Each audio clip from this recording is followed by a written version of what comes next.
What's going on, Gary? Just hanging out, making sure we're not late. Oh yeah, we don't be late. Someone might say something on the survey, Yeah, Troy, he'll take a star away if we're a second late. I know it. Millisecond. There's Shannon Wise. Hey, Shannon. Number one, Shannon. How you feeling, Shannon? You getting better every day? When you go back to work. There's Doug Perry. Hi, Doug. What's up, Doug? It's Shannon. Boom. And Doug Perry. Doug, are you about to get your blue car out and go racing? Are you getting close? Gotta be Inquiring minds want to know. Well, that's a nice looking Neil Chance shirt you got on there, right? Yeah, it's a friend of mine dropped it off at my house on Thursday afternoon. Thursday? Yeah. I about said Friday, but I'd have been. I know. I was the same thing. I was like, oh, that was Thursday. Is Goose in the house? I don't see him yet. Do you see the Goose? Yeah, I see him as watching. Okay. I don't see him on my side here. Oh. I'm here. There is the Goose. The Goose Meister. Yes. Howdy, Goose. Jim Lauer. Jim, we're going to be attacked by the Salina guys tonight. Oh, yeah. And there's our buddy Larry Hunt. Man, Larry, you wouldn't believe how tired we was when we saw you. Oh, my goodness, man. The miracle worker, Larry Hunt. We thought about just sleeping at Buc-ee's in a gas stall. If we had Goose's RV, we would have slept in a Buc-ee's gas stall. Man, for sure. There's plenty of them. There's no shortage of stalls at Buc-ee's. No. Or just go curl up in the bathroom. It's clean enough. I know. You can take a shower in there. Yep. Great to see you, Mr. Larry. Yep. Shannon says, I feel great. A little sore still, but feel a ton better. Good deal. Nice. You can thank Dr. Maverick for that, right? Heavy on the doctor. Mr. Dr. Maverick. Yes. Doug says, kinda got a couple little things to finish up. Me too. I just lack finishing up. Man. We're all right there. I think I do. I find one thing and then I take care of one thing and then find like two or three more. Yeah, that's it. That's it. It's silly. What's up, Blake? There's Blake. What's up, Blake? Blake Hughes, 417 Motorsports, proprietary. Yes, sir. It's not like a dog. That sounds like a dog. Proprietary. Say that. Proprietary. Man, proprietary. I need to give you 50 cents for that word. Holy cow. Man, ching. That's a word somewhere, I'm sure. Yeah. Proprietor of 417 Motorsports. Intake looks great, man. Excited for you and Larry to get together. Yep, we got a few pictures of that intake here too. Yes, sir. Doug says a belly pan and a couple other small things. Cool. Mm-hmm. Mm-hmm. Very good. Yep. I got the air conditioner on over here. I'm chilling in the AC. I just turned it on like 45 minutes ago. So I ain't been weak all day. Yeah, because it got up to what, 81 or something? What was the Sure. Sounds about right. Yep. 80 something. Yep. Pretty darn nice. It was like 39 in Missouri on Friday morning. Holy cow. Yeah. And like later in the day, the sun came out for like 2 minutes and it was pretty nice. Mm-hmm. The sun was shining. Yeah. And that was it. That's all it lasted. Washed my trailer so Goose could see it, and then it rained. Oh, and then it got sandblasted all the way. Dude, the wind was so bad. So bad. Yeah, the wind was terrible Thursday afternoon. Mm-hmm. Yes. Sir. Who we got? Oh, here's Chris Durrell. Chris says, you all lacking a little to be finished, and I keep going further from finishing, but finally finished tearing down. Just time to start building back up. There you go. Yeah. That's it. You gotta tear it down all the way to get it to build back up. You know what I mean? Yep. Go down to ground zero. That's right. I saw some pictures. He was getting it on a little dolly or something, little wheel there they can move around. But yep, seen that. All right. Yeah, man, that's a lot of work. Jeez. Yeah, he put out a good video talking about his next 2 years, I guess, of life. yeah, that was a great video. You pointed out. I missed it. And you pointed out. And I went and watched it, and it was good. He said it's a jet ski trailer. There you go, man. Make it work. It sounds perfect. Yep. Cool. I like it. Well, good luck, Chris, with your teardown and your restart.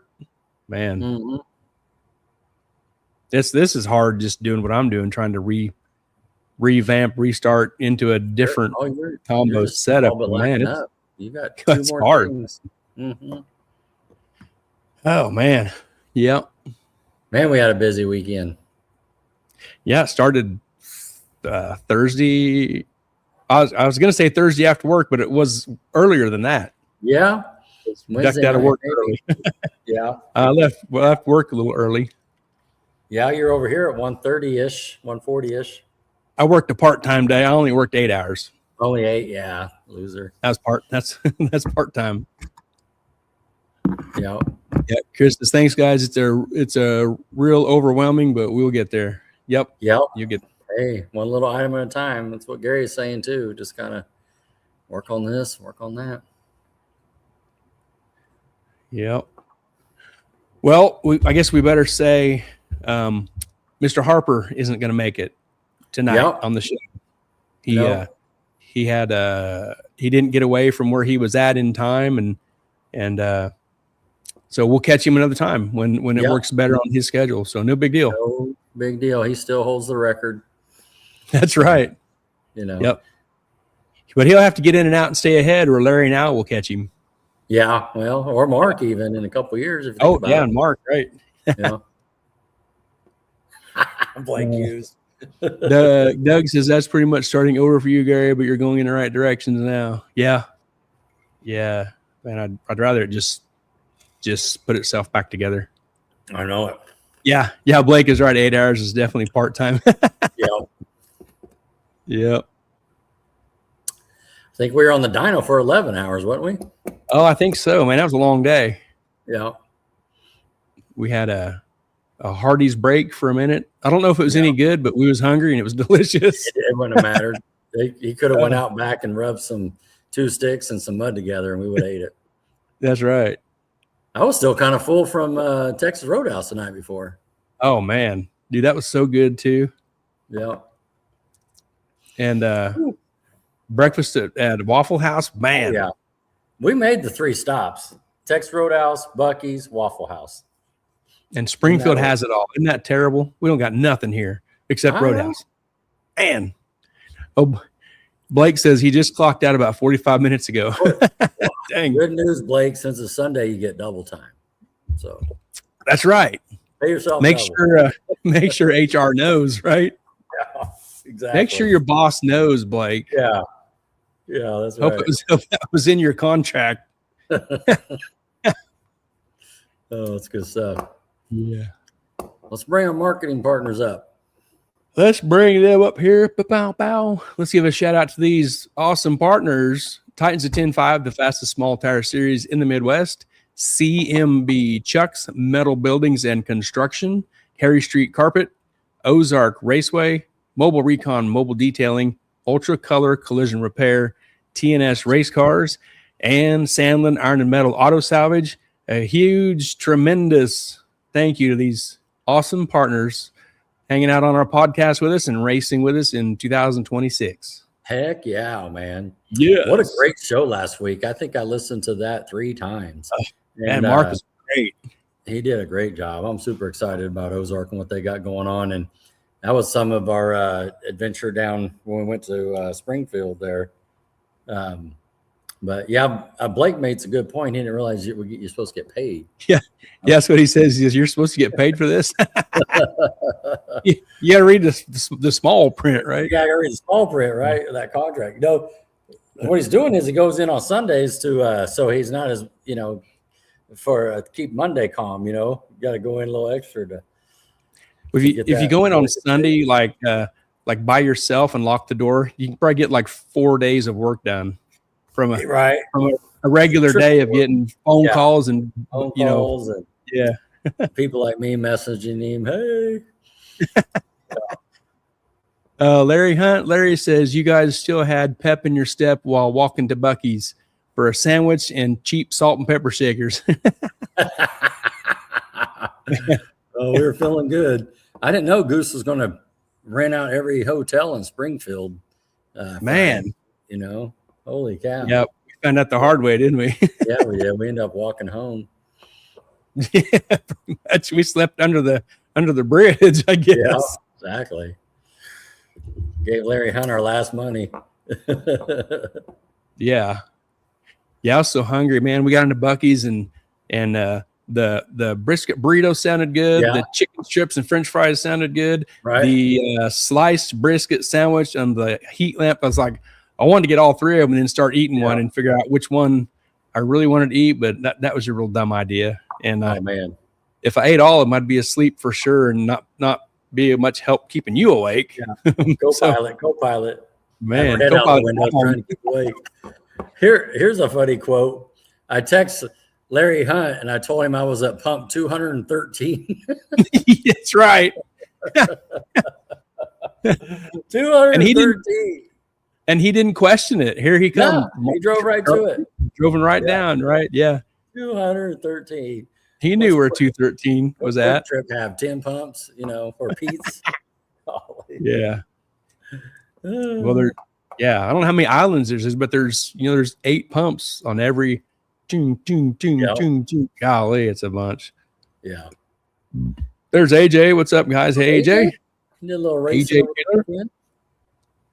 I think he said he found a fuel pump failure in one of his videos. Is that a mechanical pump, electrical pump? I don't know.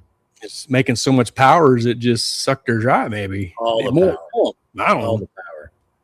Yes. Yeah. So he was wearing some of those eyeglasses so people will see his video. Oh, yeah. He had about 15 driving instructors tell him everything he did wrong. That's right. Yeah. I asked him if those are those Meta glasses. I searched on those and checked them out, and then he had the video like that, and I was like, "Hey, are those Meta glasses, AI or whatever Meta?" Right. And he said they are, and I thought they seemed like a pretty cool idea. It's like somebody's going for a walk. Look at that. Yep, getting it It's ready. got Bear's Leash. Yep. Oh, take me Mary's going for a walk. All right. Yep. You got your poop bags. I got my poop bags. Go pick up my poop. There you go. Need a bigger bag. Probably. What do we miss here? Let's see. Mrs. Harper, hi boys. The weather was beautiful today. It sure was. Yes. Yes. Here's a haircut Friday. Mrs. Harper, you have a haircut Friday and a color. You have a haircut and a color, Mrs. Harper. And just Mr. Harper transferring has the a nose plug coming. he gets a nose For nose hair removal. Is it record it? We won't say that out loud. That we'll record his nose hairs getting ripped out. Oh man.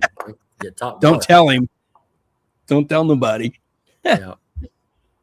AJ says, was the fuel pump? Turns out something with the converter. We'll get it figured out and be back out soon. Oh, there you go. Okay, fair enough. What was it, Rodney? What do you think it was? I don't know. What was it? Was it not? I don't even know what it was doing. Was it stumbling or not pulling on the big end? I wonder what converters you got. What kind of training you got? You got a Glide? You got a 400? What is it? There's John Ketch. What's up, fellas? Hello, John. Ketch? I thought I saw him in the finals. Wasn't he? Didn't he race Nick? I don't know. I've been sleeping half the day, but I thought I caught a video or something. AJ says it's Ryan Band Meta 2, the glasses. Oh, the glasses. Those are pretty cool. I'm going to have to kind of check out something like that. Oh, yeah. That's Larry says it was worth the trip up there for a hug and a handshake up to the Buc-ee's. Well, you're just a mile away, Larry. Yeah. We got him out of bed, didn't we? Yep. Come on, Yeah, up. he was in It's his 10:30. You could have came up in your Buc-ee's pajamas.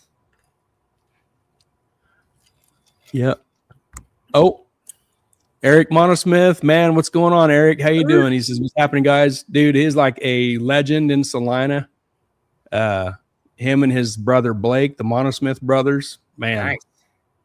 Nice. An enormously huge amount of respect and admiration I have for the Monosmith brothers. Let me tell you, we go way back to the early '90s. Early '90s, because you didn't say huge, right? So huge, tremendous. There you go. Those dudes are cool, man. They've been awesome race car guys forever. Nice. Yep.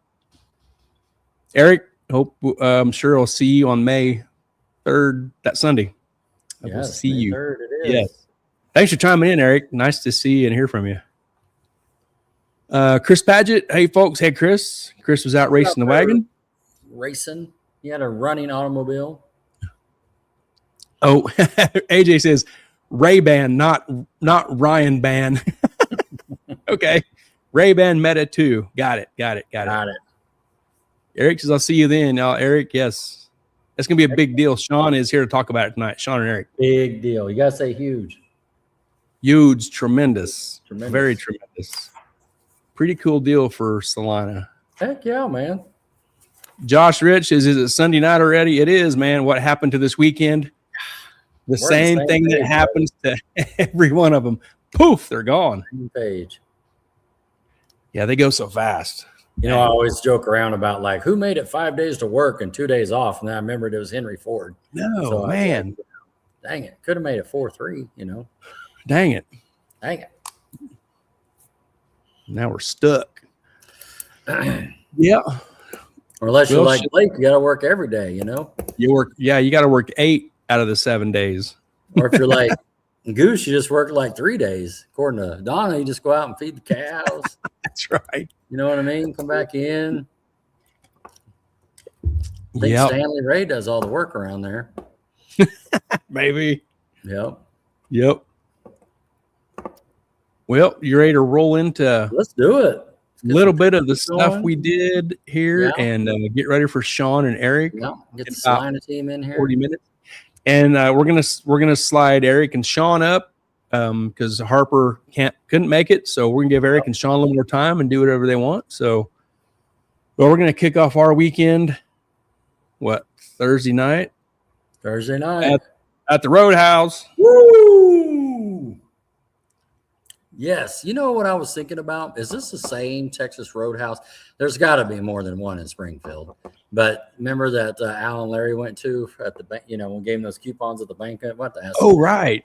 Because where was this one at? It was it on the east side of town? It was on the south side. South side of town. Okay. Yep.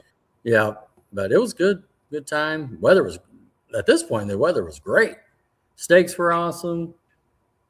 I usually get she did a great job. I usually get a 16-ounce sirloin. I kicked it back to a 12-ounce because I wasn't going to take a doggy bag home for leftovers for lunch. Right. And man, I missed it by about 3 bites. I couldn't finish. By about 4 ounces. I only ate 1 roll. I didn't get stuffed on a roll. Yeah. I ate all my salad. The salad was delicious. I had a couple Crown and Cokes. Oh yeah. And did the shrimps and the onions bring it over the top for you so you couldn't finish the 4 ounces? Is that what do you think? It might have been the extra 4 because I got 8 pieces of shrimp, and it might have been those 4 extra pieces that took up the space of my 4 bites of steak. Dang Dude, it. it's the same one. There's only one there. That's awesome. Oh, the only one. Heck yeah. Wow. All right. Yeah. Yeah, they are very good. Everything was delicious, man. Woo. Yeah. And it was walking pace from our hotel. So that was awesome. Yeah, it was right next door. And we got a discount for being at the hotel there to go to 10% discount. Sure. Discount. Cool. That was a good time. Yeah. It was very good. And we were hungry. Extremely hungry and then extremely stuffed. Ate light on purpose, knowing that we were going to be hungry. Yep. I ate light at lunch that day. I didn't snack in between. Okay. I guess I had a little bag of almonds on the drive. That was about it. Oh, man. Rick's got a great question. Another Salina legend, Rick Graybill. Dang, legends Rick, are out tonight. man, everybody's here to see Shawn and Eric tonight. It's a Salina reunion. It kind of is. Hey, Rick, how you doing? Do they have bacon? They do have bacon. I got bacon somewhere, right? Oh Yeah. I'm sure they do.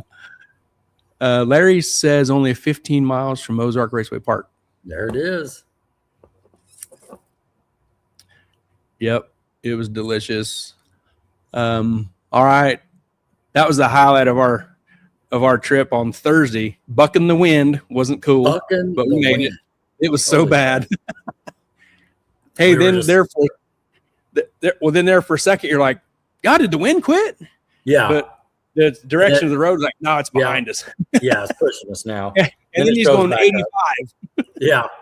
You went from Exactly. 65 to 85. Yeah. Rolling. Yeah. So, so Friday was, you know what we did Friday? Lead us into our discussion of what we did on Friday. Well, we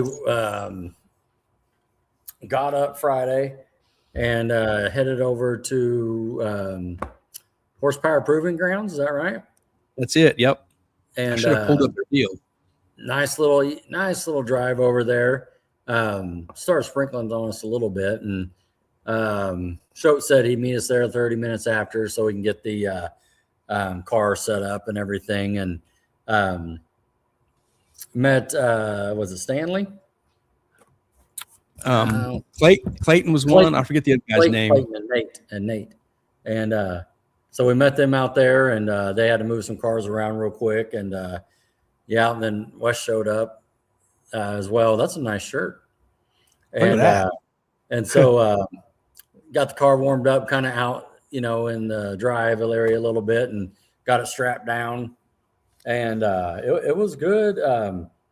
Even Wes told me, he's like, hey, we're going to stay on the spring for a little bit. We'll probably make 4 or 5 pulls just on the spring, the wastegate there, and start, kind of just messing with your fuel enrichment, your individual cylinder timing and correction, and just kind of playing that lane. And he goes, I want you to know that going in, because everybody kind of wants the hero pass, and get it done, get off the dyno and that sort of thing. And so I was like, Post okay, that big number video. oh yeah, put it on your YouTube channel, and Sure. And so, but and I appreciate the feedback there, because I didn't know.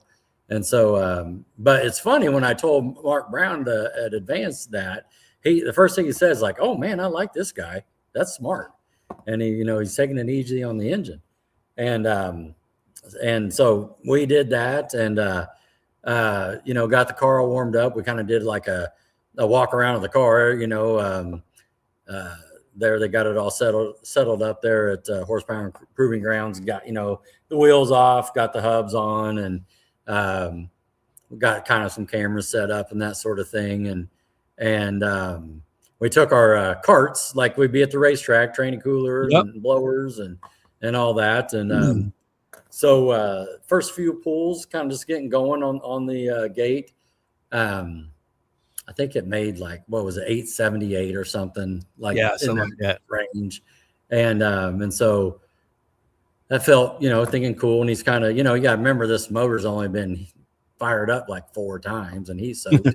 It's got a fresh oil change, but I retorqued the heads down. And so, and then like the third, maybe it's a blur, some of it, he made a pull, and hell, it went down to like 800 horsepower. We lost like 80 horsepower. And so we're like, what's that? And so, we're looking through data logs and looking through stuff, and he's looking through everything, and it ended up being a plug wire took a crap. And so, and it might've been from like changing plugs out and putting new plugs in. And so, but anyway, we did it like a ohms resistance, and sure enough, so Colton came down and brought a plug wire, and boom, picked back up right there, the 880 range or whatever it was. And so I'm feeling good about that. So then I think he put 10 pounds into it. Like, all right, let's do 10 pounds and see where we're at. He goes, after this one, we'll pull plugs and get with a fresh set. And so went through that. And one of the guys, I think it was Nate, after that 10-pound pull, I think it made like, I don't even want to say 1,200 something on the 11 something. And I think I looked there and like, I think I coming out of it, and you know, Hang on, Rod. What's that? Your feed was roboting on you a little bit. Okay, am I back? Yeah, you're back. Okay, and so anyway, it was spraying some fuel out in between on number one, in between the intake and the head, and it's like, well, let's try it again. Let's video it because as soon as you saw it, it dried off. You know what I mean? Yeah. And Yep. so we're like, okay, and so let's video it this time. So it ran it back, and so sure enough, it was spraying some fuel in between the intake and head there. Yep. So we're like, okay, no problem. So we pulled the intake up. We kept the fuel lines on. And so we were able to get like a 4 or 5 inch gap. And sure enough, you can see some residual on that number one cylinder. And about the same times, we sent Nate after some lunch parties. And then I'm here to tell you, this must be where the real power comes in, because they had some BTR O-rings. Now, they obviously wasn't as big as a LS, because I had to cut some of the O-ring back. You know, it's a baby Ford stuff here, and that's totally a joke. But and I was just like, I don't know. Now it's got these LS parts in it. You know, it's probably gonna go fast. You know, of course, it doesn't say LS on the package. It said BTR. But anyway, we were all joking around about that. So 30 minutes later, we get all those little O-rings changed, get the intake set back down, and that cleaned that up. We didn't have one problem with that. And you got a picture of it on the dyno there. And so once we cleaned that up, then he went to 15 pounds. And so, but he's also noticed like, hey, on your boost controller, you got some radio interference or something. And he's like, let me show you. You know, he had the car off and he did the boost scramble test, and it's just rock solid, you know, all the way across. It's not moving. He kind of fine-tuned it just a touch. And he goes, but when we're doing a pull, you can see your boost controller is just kind of spiking there. It's not smooth, you know, it's dropping down 3 pounds, and then it'd go back to where it should be. Then it'd jump up 3 pounds, and then it drop just for milliseconds, you know, and just erratic. And so he's like, that's a problem. And so then we got my laptop out, and sure enough, you know, even, you know, you can see it back in the day, you know, and been there for a while. 430s and the freaking, you know, the things sitting there jumping around and stuff. And so we made a couple more pulls after that. I think it ended up making 1478 on 20. And we just kind of checked some plugs. He put some, you know, more fuel in one. The number 5 was a little bit on the lean side. So that's what we were trying to, you know, put more for the individual cylinder. And to be honest with you, we talked about it, and we stopped there. I want to fix a couple little things. I think I found the issue with the interference with some backgrounds. And, you know, he also suggested like to put some more ignition on the car. And so I'm going to look into that as well with a new MSD Pro 600. And but we were on there for 11 hours, man. We went through 5 sets of plugs, and it was worth every second. I mean, we were tired when we got done, but what we learned, and it's a little humbling too. Like I was telling Gary and my wife, she asked me how it went, and I go, it went good. I mean, you know, I guess it didn't go great because I didn't get my, you know, YouTube moment, but at the same time, we learned so much, and I have a list of 3, 4, 5, 6 things I need to look into and go buy or whatever. And it's just, man, I mean, these guys are stand up. I mean, Clayton, Nate, I mean, they're right there. They're helping diagnose. I mean, you can tell that, you know, he made a ton comment. of experience.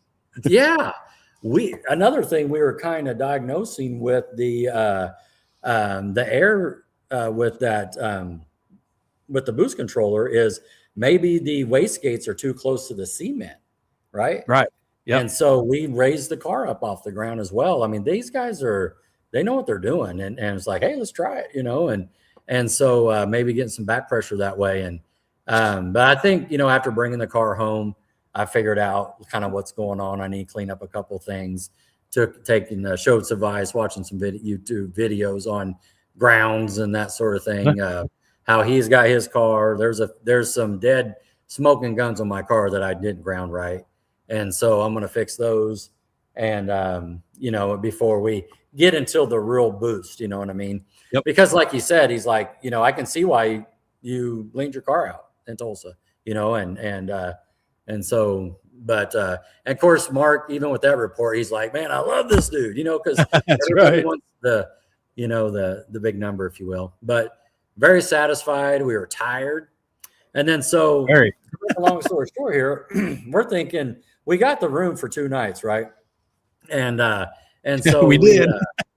And so we're like, oh man, we only need it for 1 night. Wes said we'll be out here like 5 hours, and then we'll go meet up with Blake at 417 Motorsports. We'll pick up the intake for the 400, and it's all good. Well, it dragged on. We're trying to figure things out, and then so because we canceled that second night, thinking, oh, we'll drive back. Well, then I try to I got a hold of Blake, and of course it's already after 5, and so we'll meet you on Saturday. And it's, okay, it's all good. We're going to spend the night and no big deal. So the time we rolled out of the dyno, it's like what, 9:30, you know what I mean? So we were on the dyno for 11, 12 hours, and so long day. So now we're like, all right, let's go find a hotel. Every freaking hotel we roll up to has charter buses out of it. And we call, from outside. No, we're all booked. I think we called 9 hotels in Springfield. And apparently they had a basketball tournament or something. And so we're like, okay, but we got to meet Blake, we got to spend the night, what are we going to do? And so then we're like, all right, let's get a hold of Blake. I'm going back to Buc-ee's because we had to drive back that way. And we're going to call Larry Hunt, and we're going to give Larry Hunt the money to give to Blake on Saturday or next week or whatever. You know what I mean? Because I owe Blake his money. And so Larry met us there, probably there for like 10 minutes. Yeah, that's a great picture of the hub as well. And when we're like, hey, we're going to drive back. Well, man, from like but from Springfield to Joplin, it seemed like 3 hours right there. You know what I mean? Just driving. Luckily, Gary called the hotel. And we ended up spending the night there, and jumped up the next day after a solid 8 hours, ran over to Waffle House, and then drove it back in. Of course, it wasn't as windy as well, so that was a win. But, man, just hats off to Clayton for real. Such great hospitality. His team there, a couple people were kind of poking in and just checking it out. I love that big screen, and like I was telling my wife too, how to go. I said, it went good. It didn't go great. It's kind of humbling. You bring your car, my car goes fast, right? You think it does. I don't have any problems. Let's flash a number and call it. Oh, no. We found out 2 or 3 things, and it's right there in front of you. You can't lie. Yep. You know what I mean? It's like Wes and Clayton, they're like, it's right there. You can hear it, see it. You know what I mean? It's like, you got a problem. And that's different. That's different from the track. Like if I'm on the starting line and you take off, all you hear is you can't hear that specific stuff, and you inside the car maybe or maybe can't. And not you have your phone and you video inside the car. It's we could maybe pick it up now if we had to listen to it, know that there's something, but standing right there with all that noise in that building, the sound matches the green line on the screen. Right. It's right there. That's not right. It's not right. Yeah. Got some radio interference here, and it picked it, and it did it every time, I think maybe but once or something. But so I've learned more than I want to today about grounding, chassis grounding. Oh, right. The battery's a filter, and I found 2, and I just told myself I'm gonna start with the battery and work my way to the front. And I found 2 like major things, and then I'm gonna pull the dash. I'm gonna go through every sensor on that Holly and everything. And like I said, tomorrow I'm ordering a new set of fire cores, because the fire core went bad. Who would have thought? Like, Yeah. and let's talk about that. You think I would have diagnosed that fire core at Centerville? You see what I'm Oh. saying? Oh, it's down Right. 150 horsepower. How would you know? Would it go at 10 slower? You think it's bad air or something? Unless we have to homes it and find it, like we did there. But right. And then especially with the suggestion with the ignition box too. I mean, if Wes is going to be doing this deal, I ain't going to be an ask hole and not do like what, hey, it needs. If it was mine, that's exactly what I said. If it was mine, this is what I would do. Well, okay. Hopefully we'll be in the finals. So I want to be doing everything you're doing, and so, so we're putting in work. We're going to move forward. And that, the motor is solid, man. I mean, dude, what did we make? 10 pulls or something? I don't remember, but like, maybe it was more, maybe it's less, but like it needs an oil change. I know that, but we went through 5 sets put a brand new set of plugs in, and he's like, yeah, no, it looks good here. Okay. New set. We had to call Riley's to get more plugs. I only brought 3 sets with me, or 4 sets, the one in the car, and then 3 more sets. And then, but it was worth it. And man, hats off to Colton too. That kid worked his butt off there once he came around and came in and jumped right in. He went straight to work, man. It's like he's done this before, right? Yeah. And they're talking about things. Then here's another thing where at the very end, he fires it up and makes a pull, and it's doing the same thing. And and then he's like, hey, did you guys hear something? And he freak, the starter's basically coming apart, the Bendix and stuff, and so of course it had, that's basically a year of being on the track for me, one day on the dyno. And so, so anyway, sure stuff, I get back and the Bendix, we diagnosed that. We end up doing a couple more pulls because it's, it sound terrible, but it fired up. And so I got a whole new starter kit on it, solenoid, push button on the firewall, did all that yesterday. As soon as I got home, I put on the lift and started changing that stuff out, started looking for grounds. But, we're, trying to make Centerville and we'll just keep rocking. Yep. You got a video, any video of that? I do. I know I didn't make 2,000, but it did something. Well, it was a great video. It sounds awesome. And we'll play it right here.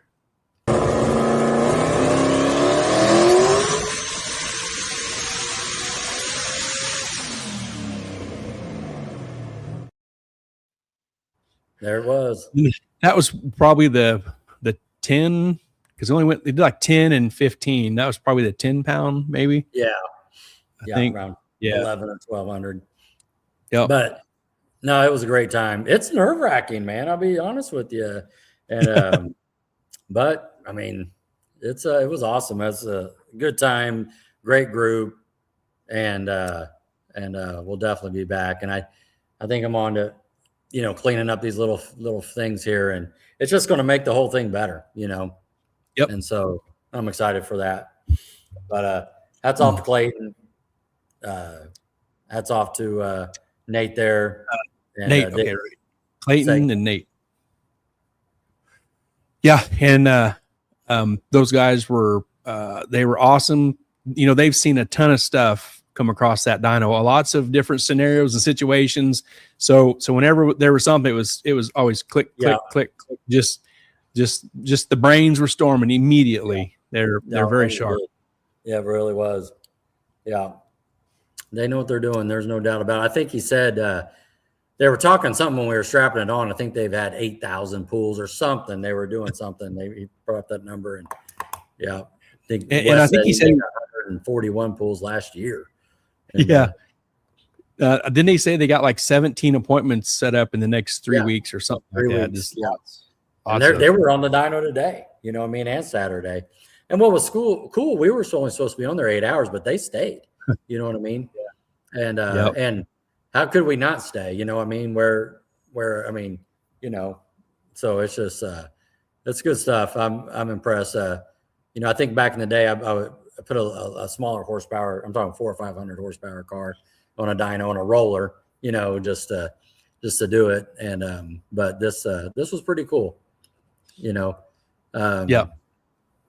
definitely and Troy is always talking about too. There's so much you can learn on that deal.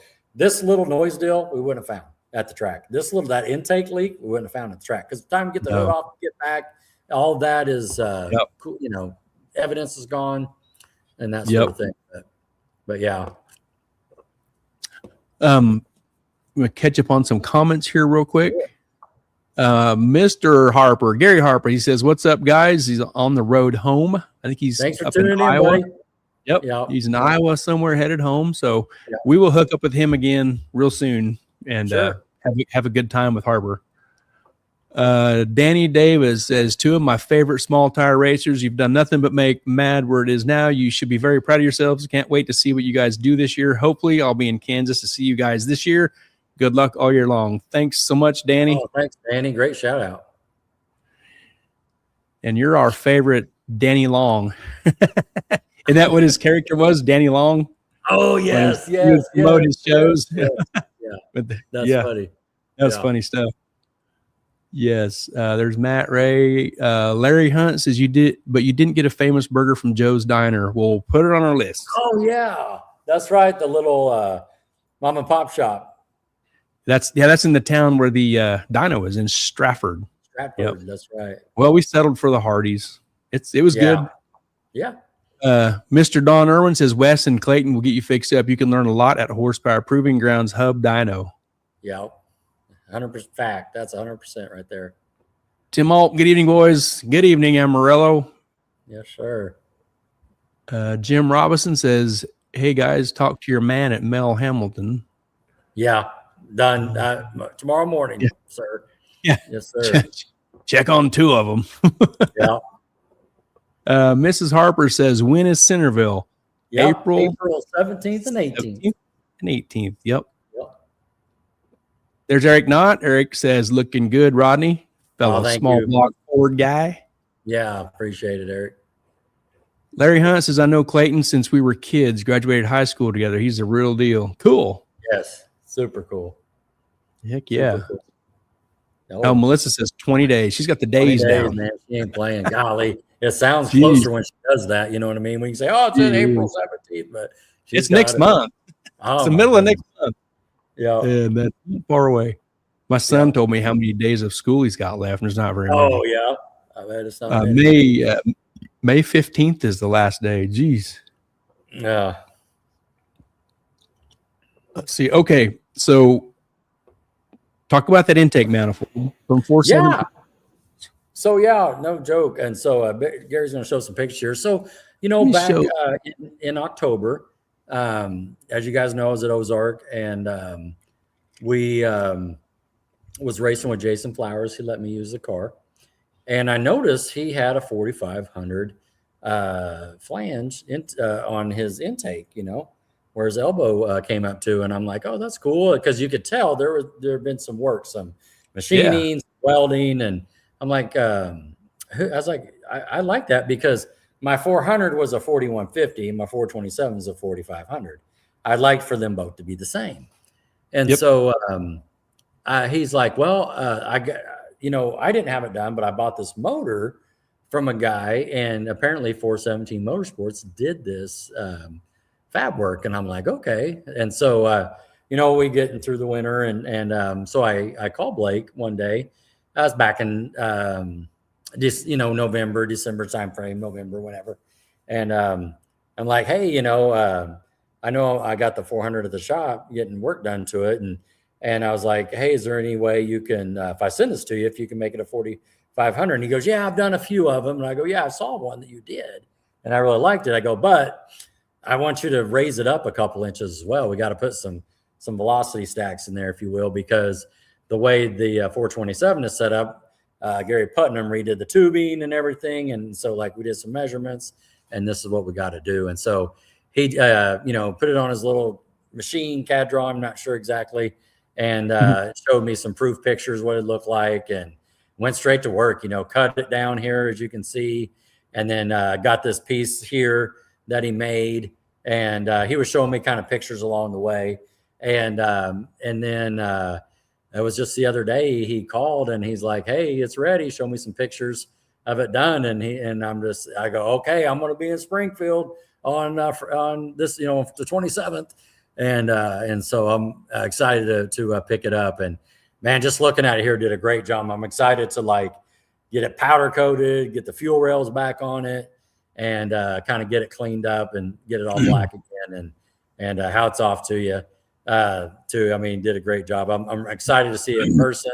I think Larry's going to pick it up for me on Monday because we just couldn't get together with the dyno deal running long. And then, but hats off to you, man. Great work, 417 Motorsport, Blake Hughes. I know it's going to be fantastic. And the thought process is too, I can just swap motors and it'll all, and that tube we made, it just lines up. And Gary, hats off to you, dude. When I was putting that the motor back in the other day, I slid that thing on and it went in like money with that little band clamp. I'm like, hell yeah. The other ones you're fighting with, man. That's like, that's what you ordered. I know, man. You're talented. You're so talented. That's how you ordered it. So that's how I did it. That's how I did it. That's how you ordered it. But yeah, look at that inside there, man. Isn't that cool? That's cool. That's Good cool. job, I'm a daily welder, but that machine thing, I really like that stuff too. I wish I knew how to do that. But yeah, only so much time in a day, right? Right. Can't do everything. But yeah, so as soon as we get it, look at that thing, man. Yeah, as soon as I get it back, like I said, I'll send it over to the powder coater, and get it all, one color, one piece, get the rails back on, and very excited to see it. So Larry, that's what you're going after. Appreciate it, buddy. That's what it is. Heck yeah. Well, I think that wraps up our stuff here. We're kind of right on time. You believe that? That's it. Can you believe it? Man, I'm super excited. When you were telling me about this, golly, it's been months back. Your car was still at the paint shop when we first started talking about this little hot rod reunion. I don't know exactly what it's called. I don't want to screw it up for these guys, but I'm excited to hear about it and see it in person. I know where Salina is. I know there's some cool dudes up there, so it's going to be awesome. Yes. Yeah, we got Shawn Jennings that put this deal together, and Eric Sommer has been a tremendous help to him. Also with this, there's Larry with some info, picking it up at 4:45 tomorrow. Appreciate you, Larry. I already spoke with Blake. Thanks to the both of you, Larry. Right on. That's a good little car community we got, man. It is, and for Larry to come over there to Bucky's and hook up, that was so easy. It was so good. Yeah. So it is time now for Shawn Jennings and Eric Sommer. We're going to talk about this little Salina thing he's put together. So let's move out of the way here. Sounds good. And bring in Eric Sommer, Shawn Jennings. What's up, guys? Hey, Shawn's got a drink. He's got his drink. Have a tasty beverage. We're good, right? Yeah, there you go. Yeah. How's it going, guys? Going good, man. I've seen you guys great. down there chilling in the box there for a little bit. Yeah. Rodney, that intake looks pretty awesome, dude. Oh, thank you, man. Thank you. I'm excited to see it in person. I'm just, because Edelbrock didn't make one for that with the 4,500, and so once I saw that on Jason's car, I was like, there's hope, There it is. And, and be honest with you, Blake squeezed me in. If you're watching Blake, he's making those header flanges right now by the dozens. And he was, you got to switch your machining around and all that. He was kind of explaining that. And, of course, had to order in that big old piece of whatever that is, billet, and to make it look cool. And so hats off to him, and I'm sure it's going to run as good as it looks. You know what I mean? So, yep. That 427, that's a really good number. I'm building one of those right now. Mine's the good number, which is an FE 427. Oh, yeah, I got you. Not to hurt anybody's feeling, but that's a really good number. But it's all good, right? Yeah. No, I know what you mean. Don't worry, Rodney. I'm a fan. I got one, too. It's all good, man. Great. You guys, if you guys might need to scoot a little closer so your sound is a little better, like for us to hear you a little better. What do you think, Rod? Do you think it's just a little Yeah, far it away? was a little echoey. I think that's what Okay. you're hearing. Yeah. No, we appreciate it. Samsung quality. Yeah. Very good. But, well, Shawn has the superior iPhone, so we know. Oh, man. Yeah, I have a flip razor phone from like 19. So it's all good, right? The Motorola Razor. Wow. Yep, it's a flip phone. Yep, there you go. No BlackBerry. Yeah. The old Star Trek. Yeah. Right. So let me give you a little history on the Salina Raceway here. It operated from 1968 until 1971. It's the old airport there off of Markley Road. It was organized by the Pagoda Car Club, and the Breakfast Optimist Club is who ran this racetrack. So it didn't last very long. They ran it for just a few years, but it was pretty popular for the little bit of time span that it had. It had, really popular cars and drivers that raced there. And that's kind of where it ended up. And it's taken, that was like, 55 or so years ago now. But the old airport, which is where they have the KKOA drags every year, is held out there. It's just a really popular location. So it worked out pretty cool to have an event back there and invite people to come out to the original starting line at the drag strip. Okay. So when did you start the Facebook page? I started maybe in 2020. I had a whole bunch of old pictures that I put on this. I made a Facebook page, Salina Raceway Drag Racing, and I put some pictures on there that was given to me. And I kind of showed them off, and it really didn't go anywhere. It had 400 or 500 views. People kind of looked at stuff, and that's kind of what it was. And here, about the 1st of February, I told Eric, I said, I think I'm going to try to go out and try to find the original starting line at the racetrack. So I thought I knew where it was at, but I looked at a bunch of old pictures that I had, and I kind of followed the lines in the concrete where the starting line was, and I was quite a ways off from where I thought that it was. And I found the original starting line, and then I just started posting pictures and information about the old racetrack, and it's turned into just a massive thing. It's so popular. So yeah, we were.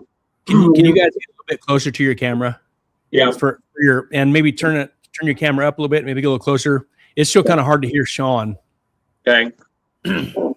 See if we can make an adjustment without kicking us You out. sound pretty good, Eric. There we go. So, with Shawn posting all these photos and things, we get interested in the stories, because if anybody knows me, they know I'm a history buff with nostalgic racing. So we started talking to more people and getting more information, and it was giving Shawn content to put on the page. And when he started getting more content, the following started growing. So we joked around one day, and we seen the Salina Raceway sign that used to be on the starting line. I said, we ought to recreate that and then see if we can put it out the KKOA stoplight drags. And then it was like, well, why don't we just have an event where we have everybody come out and BS, tell stories, and bring their cars out? And then we were like, why don't we just do our own event? And that's where we're at. And it's gotten big. And Shawn's done a tremendous amount of work on talking with people and getting things organized. And a lot of people have offered to help. And, today we had a lot of people out there that are, probably had 10 guys that are going to be there helping us in the event. They're all on board. We had 50 some cars today. Whoa. And a lot of people thought, well, is this the event? Did I miss it? Oh, no, this is just a touch of it. So, but we've had a lot of people jump on board to offer services during the event and things like that too. So it's been really good to get that backing. Yeah. And a lot of them are people that remember it in their youth, and maybe their parents were out there, or even they were out there in their teens. So that's been really cool. So Eric, what was today? You said people thought they missed the event. What'd you do? Well, we were just doing a test run. So what we wanted to do is get a few cars out there. We had Virgil out there with his camera. Wanted to kind of get the right view, the right setting for the capability of his camera, and just kind of do a little test run. And we told a handful of people to bring their cars out. We were probably expecting 10 cars. Okay. 50 showed up. So hey, it was all, of course, half of them are all the Monosmiths cars because they've got like 20, and that's really cool. That's right. So yeah. He brought the whole fleets. Like Eric said, oh, yeah, I'm bringing my stuff and all my friends' cars. It's like, it was really cool. I mean, the Monosmith cars. I mean, Gary, you don't know, they're iconic cars in Salina. Oh yeah. Race. And, even after the track closed up, people kept going out there, even through the 80s, taking their cars out to test. Eric had some great pictures he posted on his Facebook a few years ago of cars, when we were out there in the 80s. And then, of course, Gary, your and I's time frame, we were out there in the late 80s, and we were still going out there and hanging out. And it probably stopped, I don't know, probably in the early 2000s, but it's got a lot of sentimental value for all of us in Salina in the car area. So yeah, Was that's this kind of the like same drag strip that they used at the KOA car show deal that Yeah. Yeah. or race down or whatever. Stoplight drags. Yep. Okay. Yeah, the stoplight drag started way back when Central City Street Rods ran the event, and then they kind of started it, and then KKOA came to town and they took it over. They raced to the south. Okay. And of course, where we're set up, which we're not too far off from their starting line either, but the original track raced to the north. Okay. And, we're not able to, there's a lot of issues with trying to organize a drag racing event. So that's why we're just wanting it to be a reunion, a gathering. People hang out, get pictures with certain cars at the starting line that we reproduced. So, okay. but So it's not a drag racing event. It's more of a correct. show. Yes. Yep. Okay. Yep. Yeah. Unless we want to have the city down our throat, and then they just have to talk to him. I don't know anything about it. So yeah. No. Hey, I want to bring up this post that right here. This was February the 8th. You posted this, Shawn, and this says, if this old sign was made, would there be any interest in cars going out to the same location and taking pictures with it? How bad has it blown up since then? That was my, I of course I talked to Eric about this here, and that was whatever day that was there. This morning, this page has had 502,000 views. Yeah, 500,000. Over 500,000 views for people to come out to this original location. So we made that sign. We remade the that signs are made. Calvin's Customs here in town, Calvin's Hot Rods, he made the starter stand. The original, there's like a big gold 55-gallon barrel that says Kindle Racing Oil on it. If you'd go back and look through old pictures, that was all there on the starting line. We have Tim Cornelius made original starting beams. Yep, it's right there. Right there. So, I mean, that's crazy that it's for just this racetrack has been gone since 1971. So what's the numbers on that? How many years has that been? It's 55. I mean, 65 years. Me and And Gary so- know exactly how many years that is. That's Yeah, I mean, so Right there, right here. so for people to want to come out and just come and enjoy and look at this original location at this drag strip has gone crazy. right. You know, I took a video today of we had like 50 some cars that came out today. It was a photo shoot. It was kind of a photo shoot and kind of a pre-run for all the guys who are gonna help with parking and all our stuff for their May 3rd day. Okay. It has had over 14,000 views. The video that I posted like at 2 o'clock this afternoon. Oh man. So his page, it gained traction, and then here probably a month ago it was at 250,000 total views, and then like you said today, you're over 500. So it's really good that people are going on there, and we're getting a lot more comments. People are commenting more about the cars and telling stories, and that's what's really cool That's about good. it. Yes. Is the heritage of it all, and then there's a handful of people around here that have been really awesome with giving insight. We've asked them about who had this car, that car, whatever, and they've been really awesome with it. And then you get to hear all the other stories behind what they were doing or what they've done, and all of that. So that to me is the really cool part of it. The other day I posted a picture that, Alan Patterson, Yeah. he raced. Yes. So I probably should have read the name on the door, and I didn't, I have a lot of pictures and stuff. I kind of didn't pay attention to it. Yeah. Right And then I posted that, and then Rob, that one there. And then Rob Holzman said, well, that car is in Big Vern's shop. When I got to thinking about that, I remember that car at Wichita. That was Vern's car. Yeah. That car right there. That was That's Vern Holzman's awesome. car. That is Wow. Yes. That's a lot of history. It's a lot of history. Yes. That was, because, the Holzman cars were extremely popular because everybody knows the Holzman cars were all red. Yeah. Yeah. Holzman cars, Vern's cars were red. Would it be the AMX, the Calais, the 55?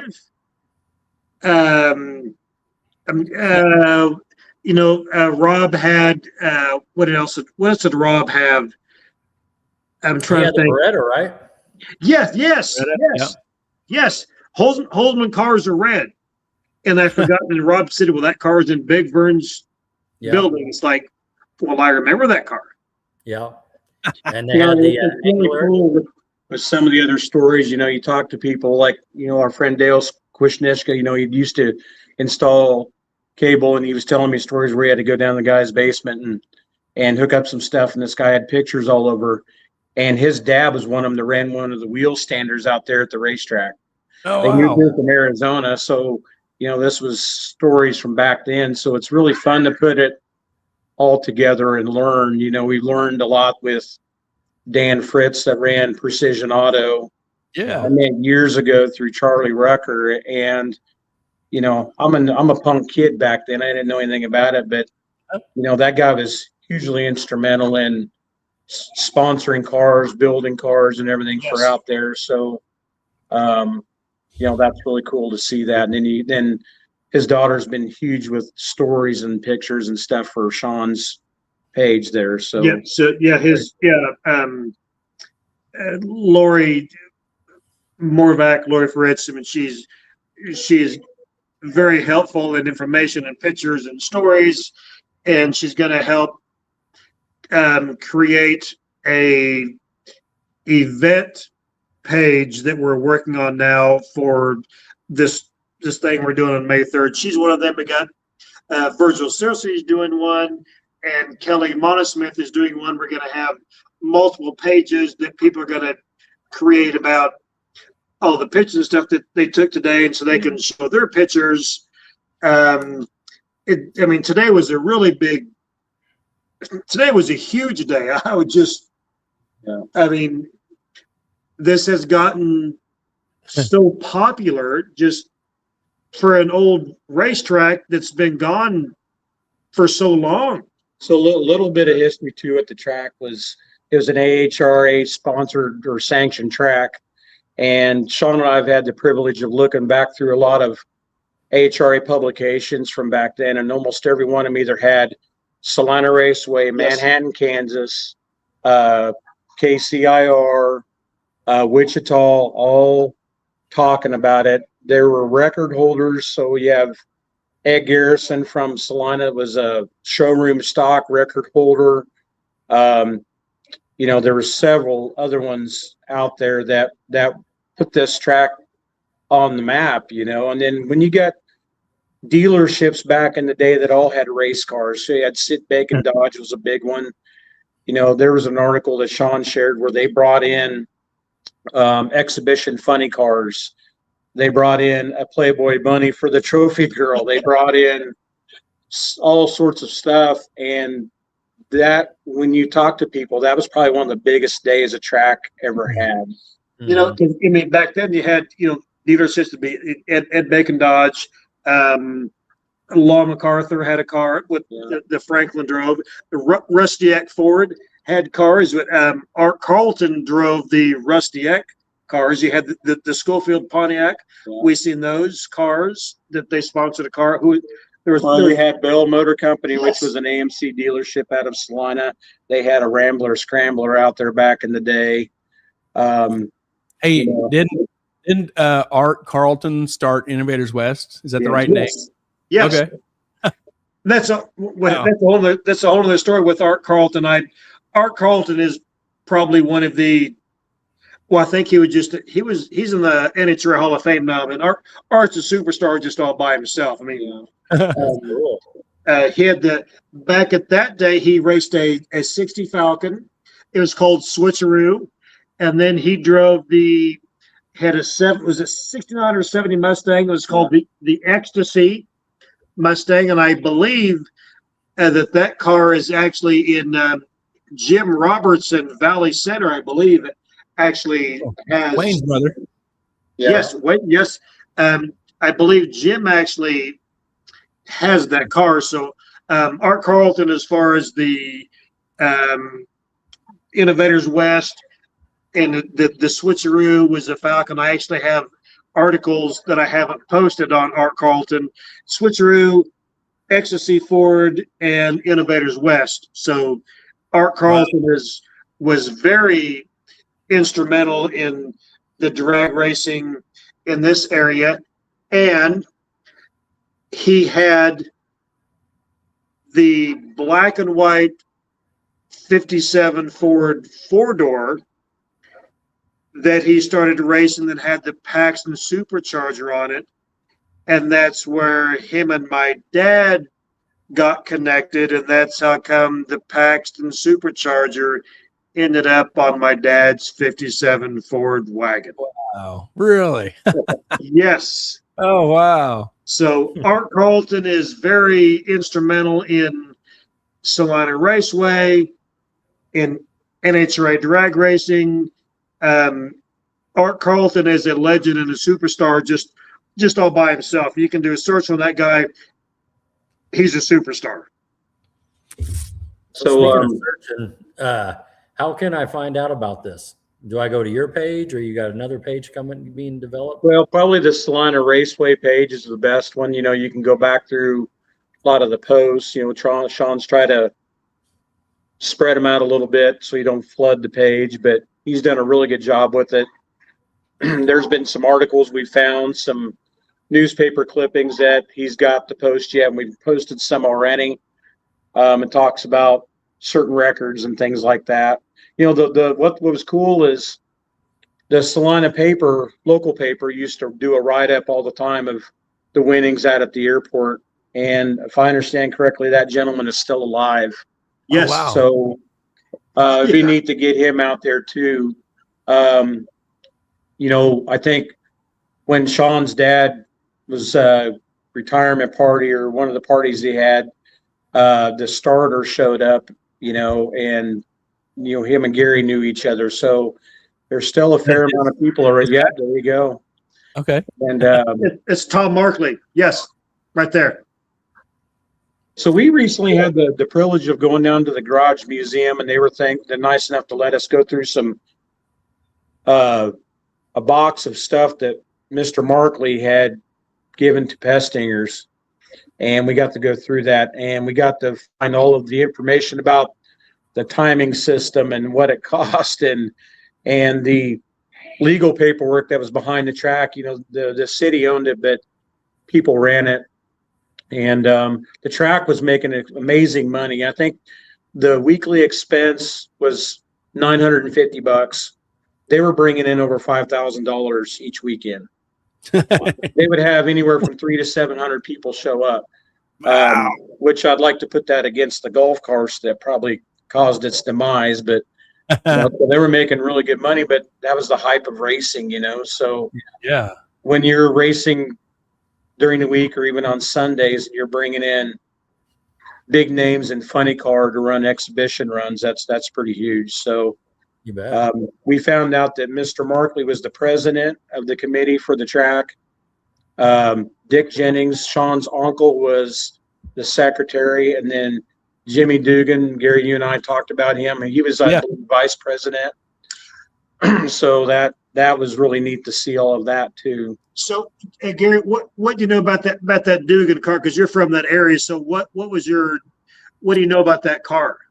And I was telling Eric, the only thing I know about Jimmy Dugan and a Camaro is in like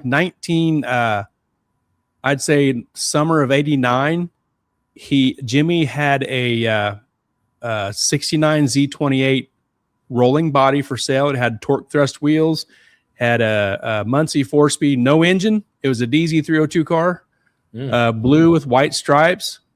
Could have bought it for $5,000. And I'm working at Great Plains for $5 an hour. $5,000 is a long ways away.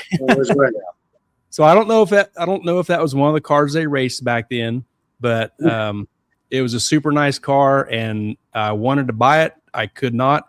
Brian Farless ended up buying it and owned it for a little while, and then he ended up selling it to his dad. And I don't know where it's at now. If his dad, actually, I think his dad restored it. Yeah. And I think sold it. They have some friends in Arkansas. I think they sold it to some friends they have down in Arkansas. So did you actually see that car then? Yeah. It was blue and white and torque thrust wheels, and I wanted to buy it. Was that when it was in Niles then, or was it someplace? Yeah.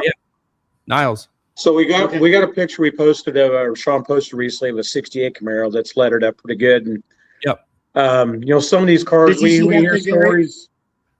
The black Camaro, I saw that. Yeah. Okay. Yeah, we hear stories on it, and a lot of people think it was Mr. Dugan's car, but then some people said, well, he had a big block and a 4-speed. He drove it on the street too. So, back in those days, some of these cars were their daily drivers. Sure. So, and then some of them were full-on race cars. So, the cars that probably brought the most traction with the page have been the Precision Automotive cars. Gary Ward's Thunderbird, which was called Tweety. Dan Fritz, worked on that, and then we found out, he had Ed Pink built motors, which was out of California, and he was an AHRA record holder. And then at one event, they had the Ford race team come to town. And one of the really killer stories, I think Gary or Shawn had posted it, but Jack Roush was part of that, and Ed Terry was one of the drivers. And typically they would pick a local guy, and say, we'll race him. We'll give him 3 car links because, they think they've got the baddest stuff in the world. And then when they seen Tweety Bird run, they paired Tweety Bird up with a Pro Stock Sock-powered Maverick. And they ended up watching Tweety Bird run. Then Jack Roush come back around and said, well, we might want to rethink this 3-car head start. So they raced heads up, and I think Gary was only behind that car like a couple of hundredths. I mean, very, very close running. It was running 9s. No. back Wow. then. So I mean, that's pretty quick for being. I mean, you're talking 1969. And, you know, look at the tire technology. Look at that old airport. That's basically just a Walmart parking lot that chews up tires. There's nothing going on out there that has any traction whatsoever. Yeah, we read an article where there was one of the guys that runs an exhibition run where he kind of blazes the tires down the track. And let me tell you, the quality of the track back then wasn't any better than now. So he went through multiple sets of tires on his exhibition event while he was in Salina. So That's rough. Oh yeah. Oh, dude. I mean, you know what that's like here. That's. I mean, Oh, that is it's a parking lot. It's a cheese grater. Oh yeah. Yeah. Oh, Yeah, you don't put your good stuff on out you know, there. I can't imagine what kind of tires that they would have had that would even have worked on any type of situation like that, because you're going to beat your junk up on that stuff, and it's horrible. Yeah. You posted this. This is neat. Is this like an original old little flyer deal? Yeah. Was that? Yes, I think that was it. This Salina Raceway, the strip with the grip. Yes, Yeah. that would be an original flyer from 1969. I have a few of those, but that was one of them there. You know, I don't know who made those. That would either been the Pagoda Car Club or the Breakfast Optimist Club that would have made those original flyers. But yeah, that's original stuff right there. General admission's only $1. That's Only right. buck. And you know, and my mom told me my mom worked the gate. She said, well, it costs $1 to get in, and then people had to sign she said they had to sign a form, like a release or something when they came in. Huh. And they did that, 50 some odd years ago. They were signing releases to get into the racetrack. Wow. Wow. Yes. And did you kind of model your flyer off of that original one? Well, all of the event flyers and the posters, Eric's work on the poster, but all this stuff, Eric has came up with all the designs on the event posters and flyers and stuff. And right now he's working on, we call it the big event poster. He's probably drawn, 8 or 10 cars from that era. You know, if anybody's seen anything he draws, you're going to think it's like a picture. Yeah, that's right. They're different cars, and he's not quite done with it yet, but I'm sure this is going to be a lights out drawing, and there's going to be an auction and who's actually going to own this poster, because this thing is crazy freaking cool.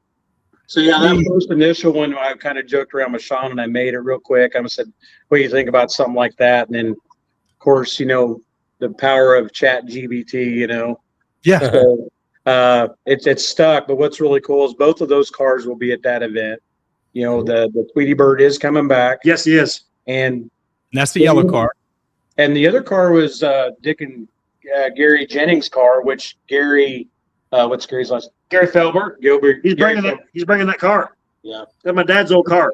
Where's it at now? Where's it live? It's Gary lives in Halstead or something, and he's bringing that car. The orange car is coming back. Yeah. Cool. Yes. Nice.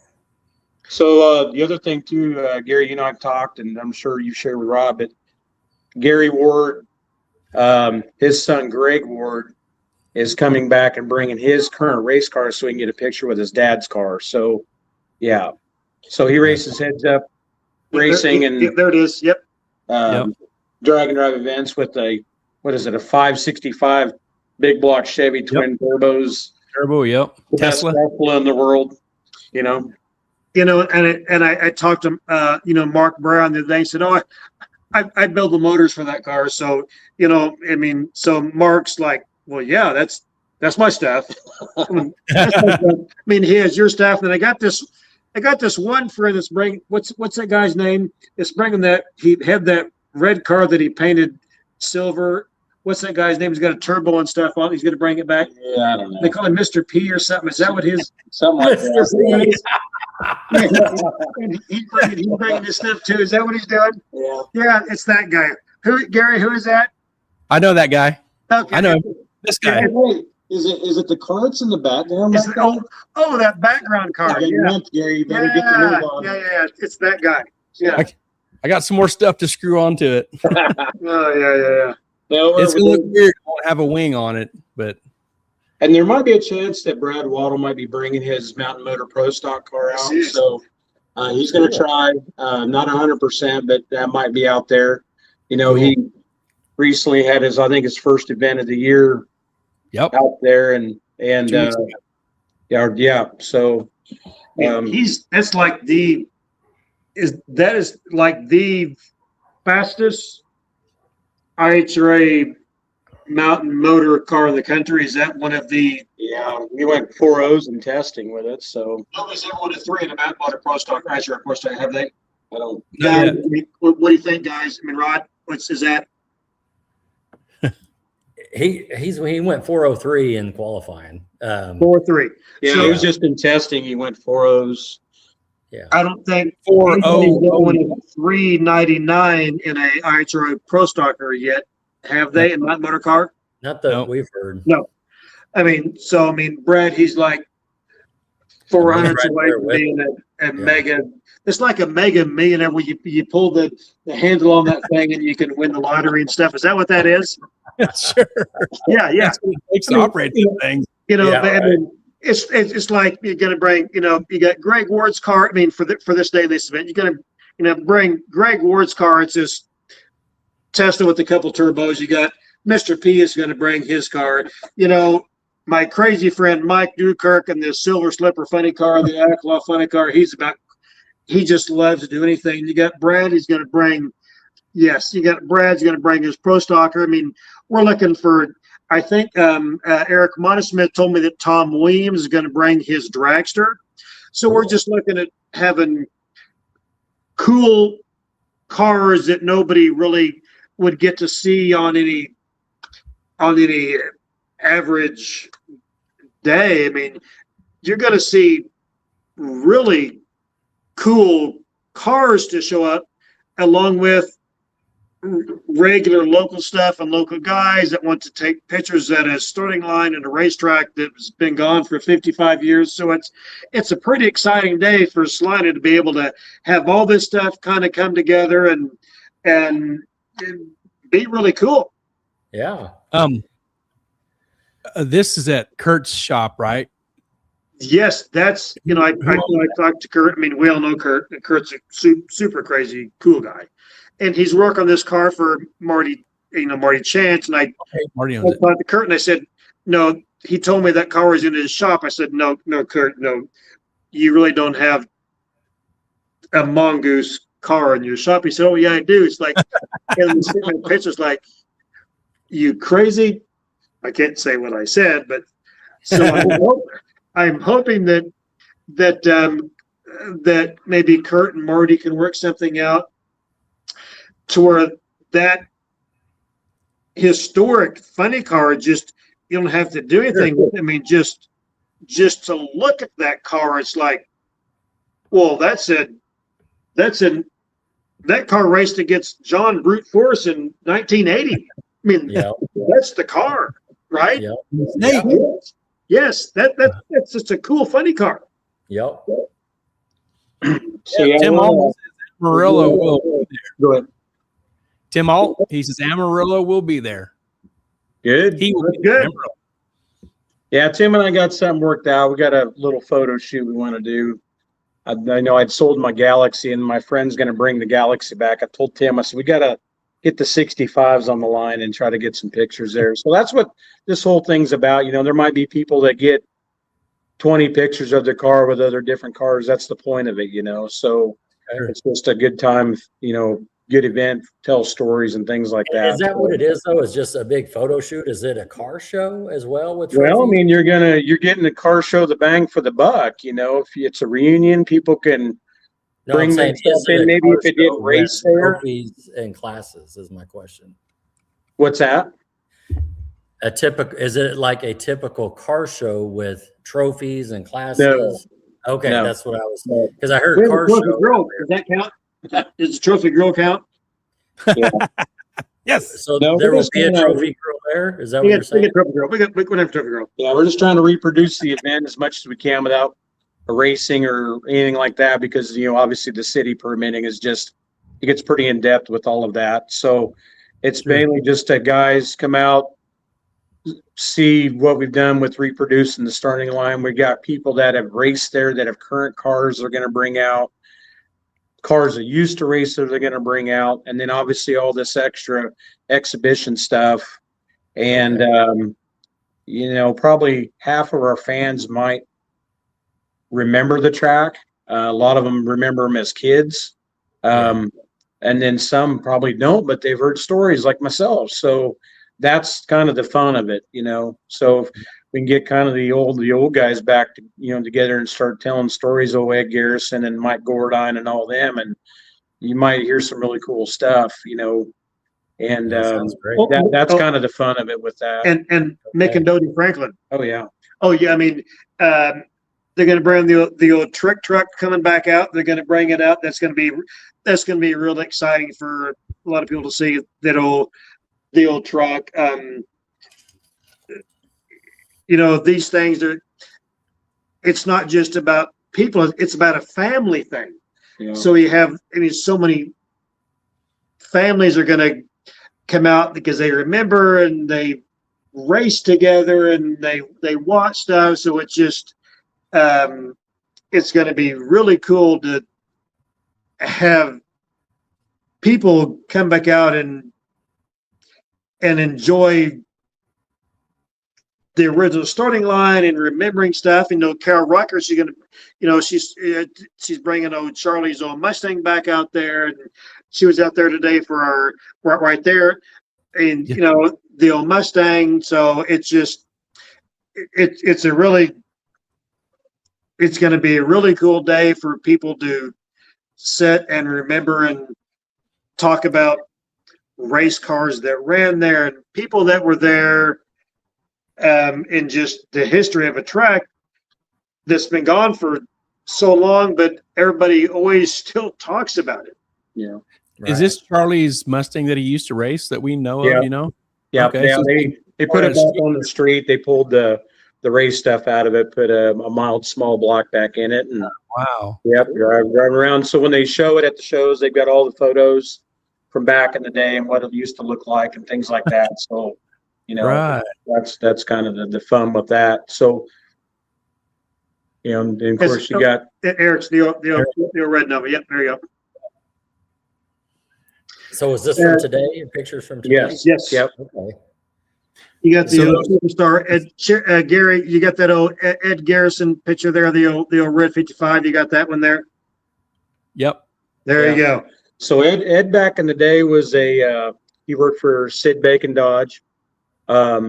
He had a 69 340 Dart that he raced one year, and he was a showroom stock record holder.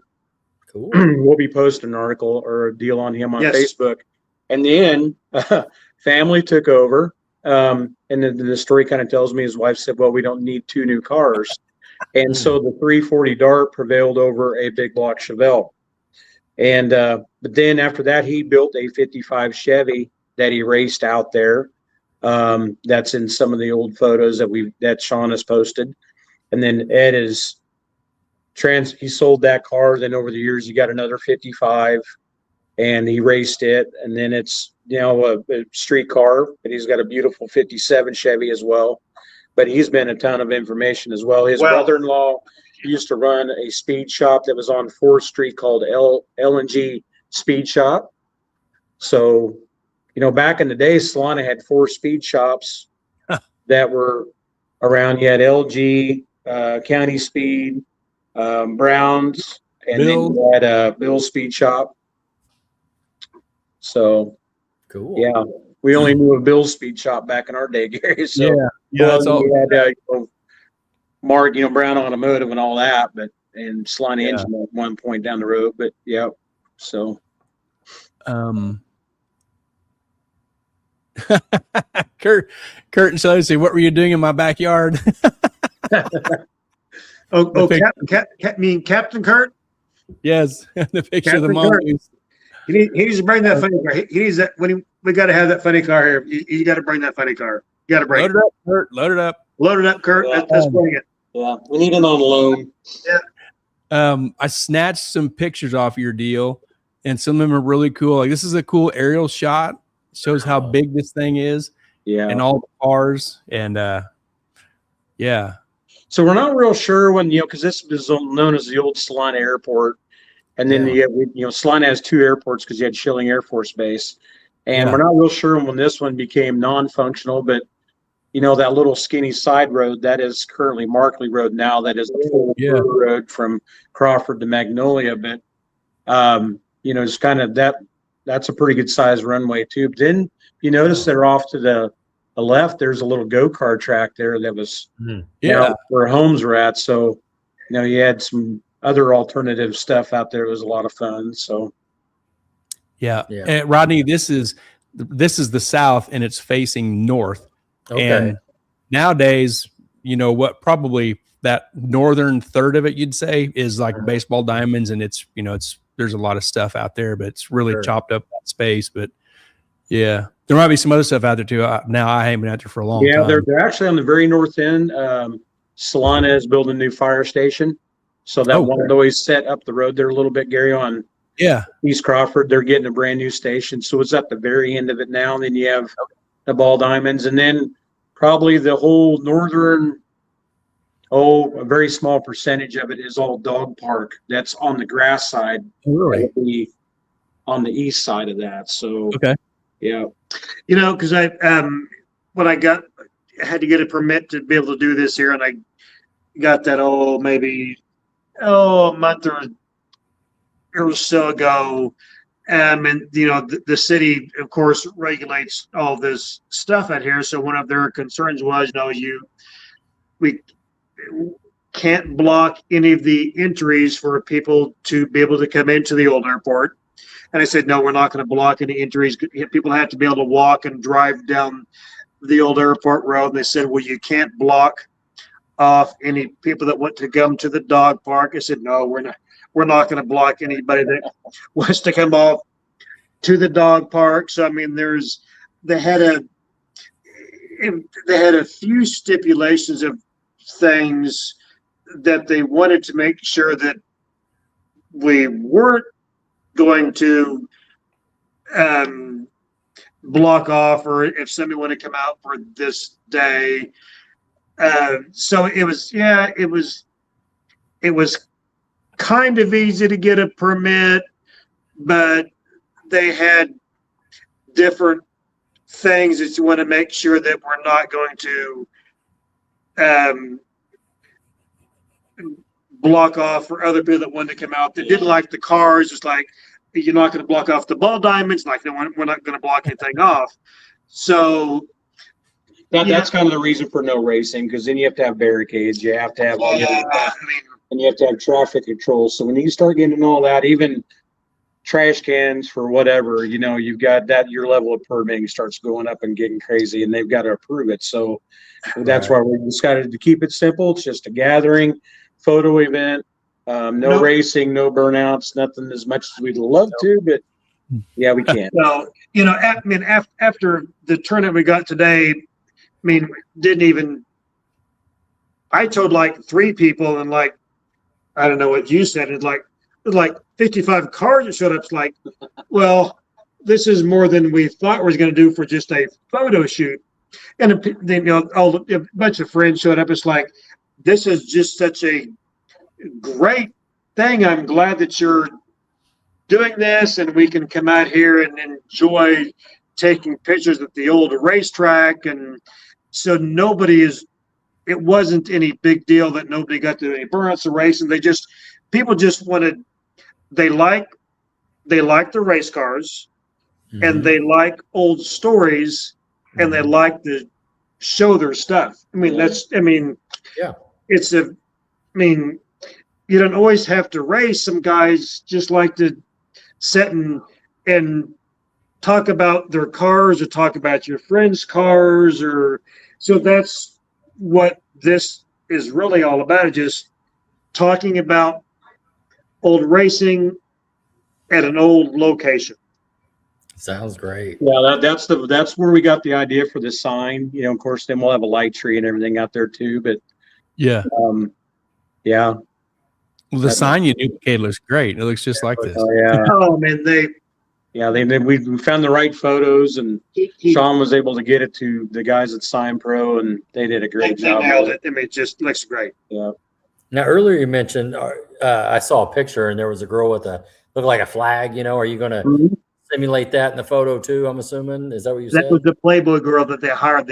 They brought her in on the, I have the article. They flew her in, sit back and organized it, and organized a Playboy bunny to come in for a photo event. Yeah, that's her there. Now you tell me that any of the racetracks going to that they're going to fly a Playboy bunny in to checkered flag it. Hell, you can't. Yeah, I sent back and donated a convertible Challenger and had her in there, and that was one of the events where they had a lot of exhibition cars and everything showed up. It was even on a radio broadcast. They talked about bringing in the Playboy girl to be at the racetracks. Like, where'd they come up with the stuff at? They can't do that now. So the starter guy here and the Playboy girl. But yeah, this guy you see there, that was the original announcer at the racetrack. I believe his name was Tom Miller. And that was the announcer. They said he always wore white clothes and had the white cowboy hat. And the Playboy little bunny girl, that was the one that they flew in from Hugh Hefner's farm, and then she waved the flag. And what was the guy that had that drove the green car, the articles. Hell, that guy. No, that had the 69, the green Charger. Oh, the Dutchman. The Flying Dutchman, yes, the Flying Dutchman. He's a well-known funny car racer for exhibitions back in the day, and the Flying Dutchman was there, so he was in one of the photos. They're interviewing him. And then, that was the Flying Dutchman and the Playboy girl, and the other little famous little red funny car. I forgot his name now, but they flew her in and she waved her flag with her bunny ears and stuff. Yeah, Shawn did an article on her. She was a female driver that did a funny car and well-known. Yeah, so she was actually she's in the Hall of Fame, and she's done several different things in motorsports. But back in that time, she was big into racing, an alcohol funny car. So yeah, pretty cool. Huh. Now, Shawn, when did the tower go away? Well, the original tire that you see there, I remember looking at it and walking in it probably in 1975 or 1976. It was a little two-story building. I can remember going out there with my dad and walking in the bottom door, the entryway there, but the stairways going up to the top was all rotted out. But that's probably been, I don't know. They probably pushed that over in maybe the early 80s or something. I don't know. It sat there for a long time. I can remember stuff when I walked in it, there was boxes and stuff laying around there in the bottom, and I don't remember ever seeing a Christmas tree or an old starting line sign. Looking back now, I wish I would have paid more attention, but there was stuff in there, but I wasn't very old, and that was a long time ago. Yeah. There's a pretty good shot of. Yeah, that's one on the big day that they had all the grandstands were full and tons of people. And then you eventually put seating on the east side as well. And, there's a couple shots in there with all of that. But, when you're that full, and that's the other thing, when hopefully this kind of thing leads to some of these other tracks. We've all talked about Manhattan, Kansas, that is not open. A lot of people wish it would, but you know, there's even photos we found of stuff back then that had just as many people there. You know, at one point they had great big grandstands and people they filled them. So, Yeah. You know, if this kind of inspires people to do something for their own, we found that El Dorado, Kansas had a drag strip back then. Wow. Never knew about that one, but they did. It was mentioned in the HRA books. So yeah. Wow. Yeah, it's like all them old airports and all them old runways. I mean, they all had, you know, Lawrence had his track, El Dorado had a track. They just had them old abandoned runways, and they put drag strips on them, and then like this, and then people just showed up. Yeah. They just showed up. The one thing we just want to make people be aware of, this wasn't just your average old podunk backwoods track. You know, it had a pretty good following back then. So. Well, this is an HRA sanctioned track. I have some pictures that I haven't posted yet. They actually had scales to where they weighed cars. Wow. Yeah, I mean, so you know, back in the 60s, you know, Wichita they had scales. I can remember going with my dad. I remember where the scales were at, and they had Wichita had scales, Manhattan had scales, and I have pictures of the Salina track where they had scales as well. And I had some articles where my dad wrote down, you know, we had to tear the car down and it got weighed, or we had to take the cylinder heads off of it to check it for tech and stuff. But, you know, all that stuff had scales. You had to pass tech and make sure everything was legal. It was a pretty big deal, you know, Wow. back then. So yeah, this is Gary and Dick there. Who was the gentleman that was down And it's every Thielander ever had that old 60 Falcon. Yep. Cool. So Everett Thielander was a guy that we learned that he raced a 6-cylinder Falcon, but this guy was really good racer. I mean, he was always winning in his class, even though it was like 15-second quarter mile, but he won, you know. Yeah, so never did. Yes, he did. I we remember got a little trouble pinpointing his car because there's several Falcons, but we heard his was kind of a no frills, but he won. So then his wife would race it in Powder Puff, you know. So that's what's cool. When Shawn talked about earlier, it was a family event. You know, you had the wives that hopped in the cars and raced them and did things like that. So that's really cool to see. So we expect Tiffany to run Powder Puff in the new gray color. So There you go. Is it gray or is it red? Is it red or do you think gray? I'm disappointed. It's not ketchup anymore, so I got to come up with a new I mean, I can't believe he painted gray. I mean, he was always red. I think he was jealous of my old silver Mustang. I don't know. Is it somebody else's car? Yeah. I don't know. Yeah, that's Shawn's dad's car there too. I think he raced it with a Y block Ford in it, and did pretty good with that. Yep. When when was this? That was at a car show at Long MacArthur in probably 2016 maybe or so. That's the guy in the dark shirt there. His name is Gary Felber. He's from Gypsum, and that is who owns that car now.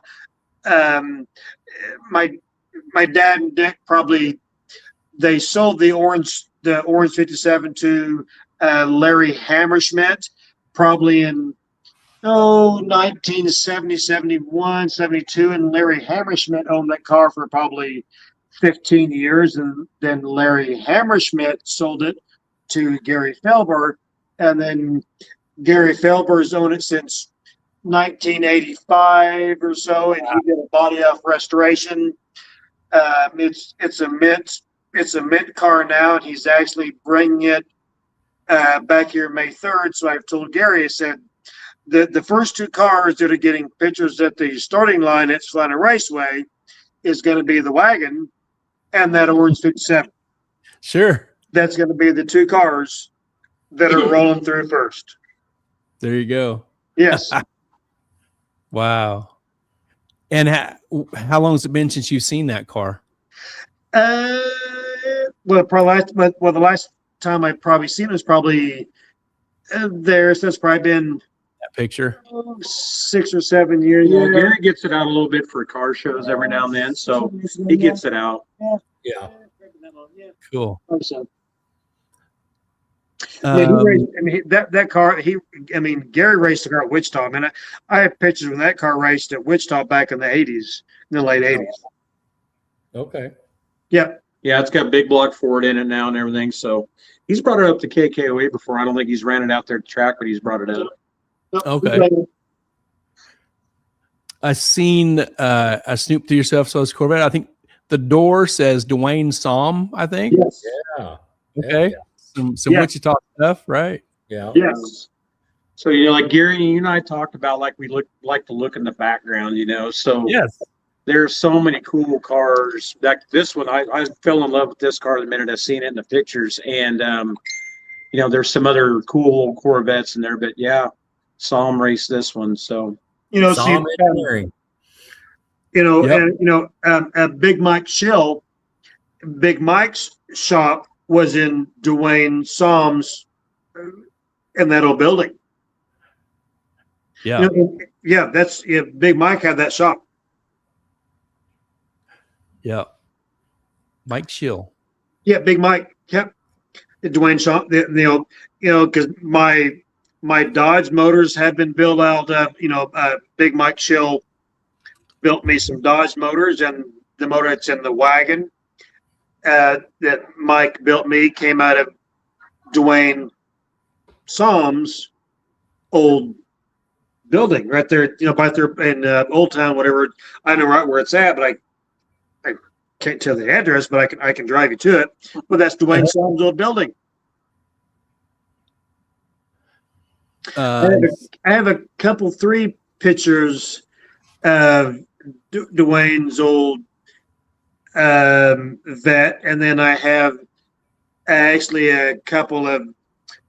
I have one. I know I have one time slip where my dad wrote on it when he raced Dwayne in the Corvette. Huh. So it was really cool back in those days. They wrote out a time slip and handed it to you. So luckily Gary had saved those or made notes on them and who he raced and how it ended up. So that's part of the really adds to all this was how well the history was documented. Not everybody had done that. And, that's kind of a lot of driving, a lot behind this, so. My biggest, my dad and uncle raced out there. So that was kind of my push to do. I mean, not really my push, but it's like they raced out there, and I can always remember, going out there in later years and with my dad and messing around, and he'd take the wagon out there and do stuff. And I always had an interest in the old airport, the old drag strip. This is kind of for them, if they were around now, they would really enjoy this type of thing. But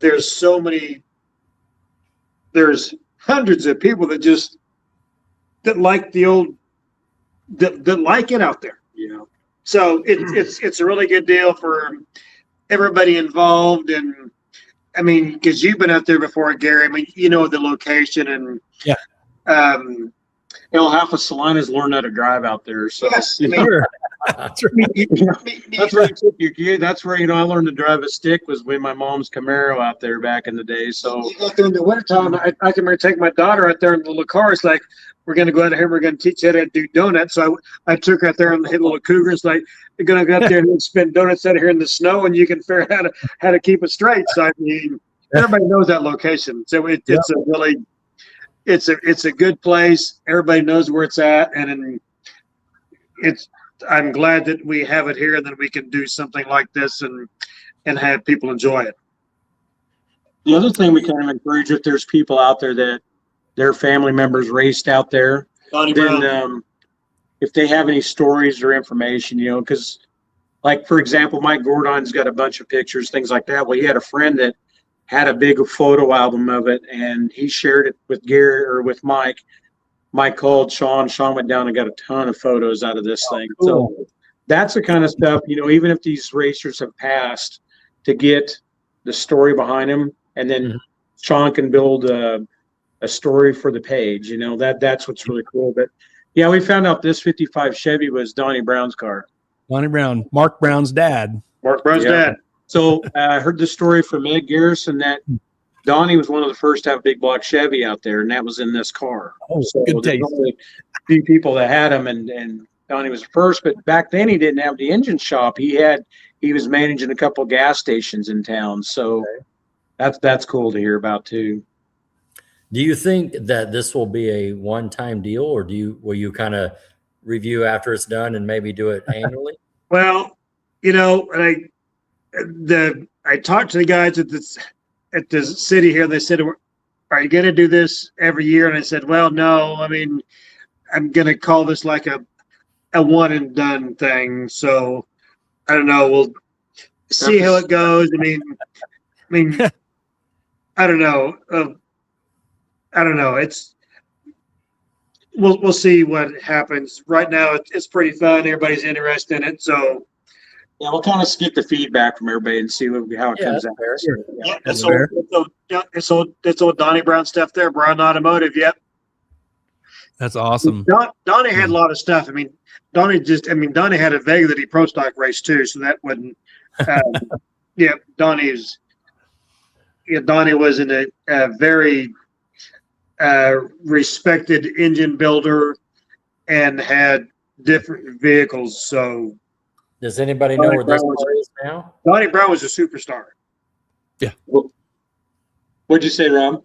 Does anybody know where this car is now? Does Mark know where this car is or anything? Yeah, we haven't heard any word on that yet. Okay. Josh Rich says, what time does this kick off on Noon. Sunday? Yeah, we got the permit starts at 11, so we'll be getting out there and set up. So if people want to come out at 11. Noon's kind of when we're kind of kicking off. We'll be doing a national anthem. So It's gonna be a big deal. Dan Pestinger, who's a well-known racer in the area, he's big in with the VFW, and they're going to come out and they're going to kick off with the national anthem, and then after that, that'll be at 1:00. Yes. And then after that's when we'll start lining, getting people in place for photos and things like that. So, yep. Cool. You said starts at 11. I'll be there at 8 a.m. I'm never late. Yes, you will. We're gonna start lining them up, man. We're gonna start lining them up. We talked about that today. We got quite a few guys who are gonna help with parking, and we're gonna try to Yeah, we got people that are going to be showing up with trucks and trailers to unload the stuff. So we got designated areas for that, and just kind of getting cars in line. The whole point is to get the cars kind of parked on the outer edges, facing inward like we used to back in the day. Then you got staging lanes area and things like that. So we got guys that'll be helping organize, talking with people, going, okay, who do you want your picture with? And so Right. they'll kind of line that out and get it set up. And Yeah. people want to get multiple pictures, they can. People are able to take their own pictures if they want. So, we got Virgil Searcy that's going to help with his talents, and then obviously other people that are just as talented that will be helping with that too. So yeah, it's So go back to the truck and trailer and parking. I'm bringing my truck and car in the enclosed trailer. Will I be parking my car with my truck and trailer like you're at the racetrack and my canopy is up for shade? It's gonna be May, and it's gonna be yeah, no, you can do that. I mean, that'll encourage but vision. yeah. So kind of our plan is there's a fair amount of room to the north Go back from to that overhead shot. What's that? Well, go back to that overhead shot, and you can kind of So you can kind of see there in the photo where the starting line's at. You see the black marks on the pavement. So Yep. That's where the photo area is at. Now, north of that will be the area where we're going to try and encourage the truck and trailer parking. Okay. Because on the right hand, on the east side, east side. on the east side over there. Yeah. Okay. So there's a lot of area in there. Obviously if cars need to be pushed or whatever to get to a starting line, or if you're, whatever you would like to do, obviously we can make that happen. We just encourage people, once you get your my car. photo taken, just to turn off to the side and go back and park, and I don't know, show your car off for the people. But everybody's gonna want to take a picture with that red car that he painted silver up there. That's the Gary Putnam car. His stuff is perfect. I mean, they're gonna be looking at that car's like, yeah, Gary. So we need our picture together because that's the only time my goddamn car's gonna be on the line with yours. So that's it. Gary's stuff is perfect, and was that a red car that he painted silver? Can a certain white car show up too? that 427 white car. That's a good number. That's a good number. Eric, or are you going to have your Capri there? I see a comment over here. Yeah, probably not. This guy over here has kept me pretty busy, so I'm not gonna do that. Yeah. No, I was just asking. Yeah, who made that comment? I'm gonna kick him. So thank Josh, Rich. No, probably not. Not unless he brings the crappery out there that used to be mine that he's building for a certain someone. So that might be the chance of that. McGinnis telling me to just drive my car there. I can't yet. Yeah, not yet. Right. It's got cup holders. It's gonna be powered by a Yamaha golf cart for a little bit. No, that's cool too. We understand people are going to have stuff they want to bring out that's not finished yet, and that's fine. I mean, there's just people that are going to just love seeing that stuff anyway. So that's kind of where it turns into the car show side of it. That's that everybody will enjoy. So just cool cars. I got some broke dick stuff I'm going to bring. So you got a bunch of cars yourself, Shawn. Yeah, I got some. Yeah. He'll be like the rest of them, where he's got to bring all his friends and drive all of his crap out there. Yeah, so got both tow ropes that didn't run. Yeah. That's going to be a great event. Appreciate you guys doing all this hard work. A lot of history, a lot of great stories, and I got a feeling it's going to be a great time, and people are going to want to encourage you to do it again. Yeah, we'll kind of see how the feedback goes. I mean, it could definitely spark something. It's just kind of see how it goes, Mm-hmm. There's a 70. This the 5-foot trophy for the picture, Shawn? Yeah, it's 5'4". Oh, 5'4". Okay, sorry. Yes. Yep. 4 inches. Gotta get the 4 in there. Yep. No, we have a trophy girl. She wasn't able to. She didn't come out there today, but Sonny wants to take a picture with the trophy. I mean, that'd be fine. Because back in the 60s, whether you drag race or dirt track race, you used to always have a trophy girl and a trophy. So that was the whole thing. Up at the starting line, if somebody wants to take a picture with the trophy, then it would be it'd be just a fun thing to do. So sure. Yep. The Tweety Bird car, this picture here you showed was 55 years apart, and it's going together right now, and it's in Colorado. A guy by the name of Mike Belton actually owns Tweety Bird. He lives in a state away or so here, and he's putting a 427 is going back in it right now, and he's working on. He's going to try to have it up and running and driving to bring it back. Cool. I mean, he's bringing it back nevertheless, but he's trying to get it running. Wow. That car is actually owned by a guy by the name of Gary Ward. Gary Ward, he did fiberglass work, and he built fiberglass stuff for amusement parks. So the body on the car was all fiberglass. And if you look at that picture right there, Gary, this car ran 9 teens or 920s or something, or it was. It has a single cell master cylinder. Oh, Scanning on that, you can see that. Look at that crazy thing. It had Mike told me, he said, has this little tiny master cylinder, and it had like the weld job on the roll bar was like, I can't believe they even drove that car. Stick welded. Mhm. Yeah. Yeah.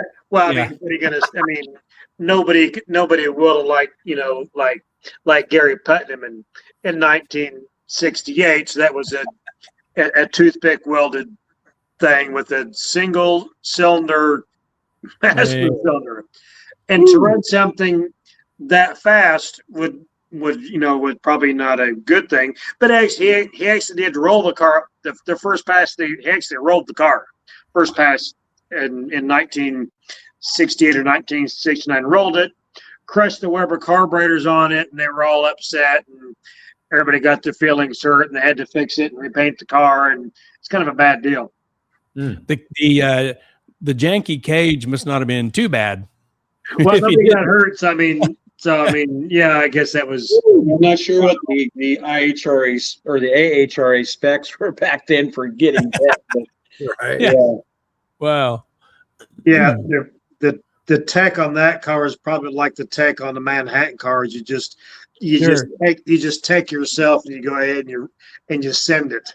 So I think they probably just sent it. So to kind of give a little history on these cars for those that may not know, so Precision Automotive was owned by Dan Fritz, and he sponsored this car. And the cars were well known because this car had Tweety Bird on the deck lid. Charlie Rucker, or he was known as Earl Rucker back then, had 57 Chevy Bel Air that had Sylvester on the deck lid. And then there was another 57 Chevy that had Granny painted on it. Okay. And so, yeah, Was that a Fritz built car theme? Was being yellow? yes. Okay. Yeah. So Charlie's car originally was called the Pickle. It was green. Okay. And then it went to yellow. Now this car went through a couple of hands, and I think it ended up back with Charlie. So there's a couple of people that we've talked to. Even Dan Fritz drove this car at one point out there. Lauren Kenneth actually owned this car at one time too. Yeah. So Charlie sold it to Lauren, and then I believe Charlie bought it back. If we understand the story correct, somebody might tell us different, but so that's what we heard. So will it be here this week? No, unfortunately, this car had a bad demise. So if I understand the story correctly from Charlie, the car got sold to a young kid, and this car was lightened, so it had holes drilled everywhere in it, and the car got wrecked. Oh. Like wrecked hard. So I met Charlie in the early 90s. I was working with his son Scott at Great Plains, and then I got to hear stories about this car. I happened to be in a junkyard probably in the mid 90s in Junction City looking for parts for my old Challenger I had back then. And I remember seeing a yellow 57 Chevy setting up on a van body that was basically just the shell of the body, but it had the trunk lid on it with Sylvester still on it. Oh, wow. And I remember the thing was stacked up. You couldn't crawl up there and get it off there. And I remember going back and, hey, Charlie, I think I found your car. Wow. And it was in Junction City. I've often thought about going to go back there. I mean, surely they've crushed it out by now, but yeah. Dang. But the deck lid, being how cool would that have been to hold the deck lid back to Oh, sure. Found. So Yeah. but yeah, unfortunately that car, it's no longer around. So So there was the Ward's T-Bird and 257 Chevys. So Yes. is that right? I mean, Yes. So I think is kind of what I know of the cars that raced then that are around now would be the Tweety Bird with the old 55 T-Bird. Gary Felber has the orange 57 Ford, and then just found out that Alan Patterson's car is actually owned by Rob Holzman, has it. And then there was the Ecstasy Ford 70 Mustang that Art Carlton drove. And I believe that Jim Roberts has that car in Valley Center. So that's the four of them that I know. then Quicksilver, the Quicksilver car, the 68 Hearst Olds car, the Yeah, I silver saw and that black picture. Yeah. and it was sold here not too long ago, but it's not around here. Tim Alt would know the story on that. It was up. That guy was from Concordia, Tim knows all that stuff. and that car came up for sale recently at an auction and then got sold.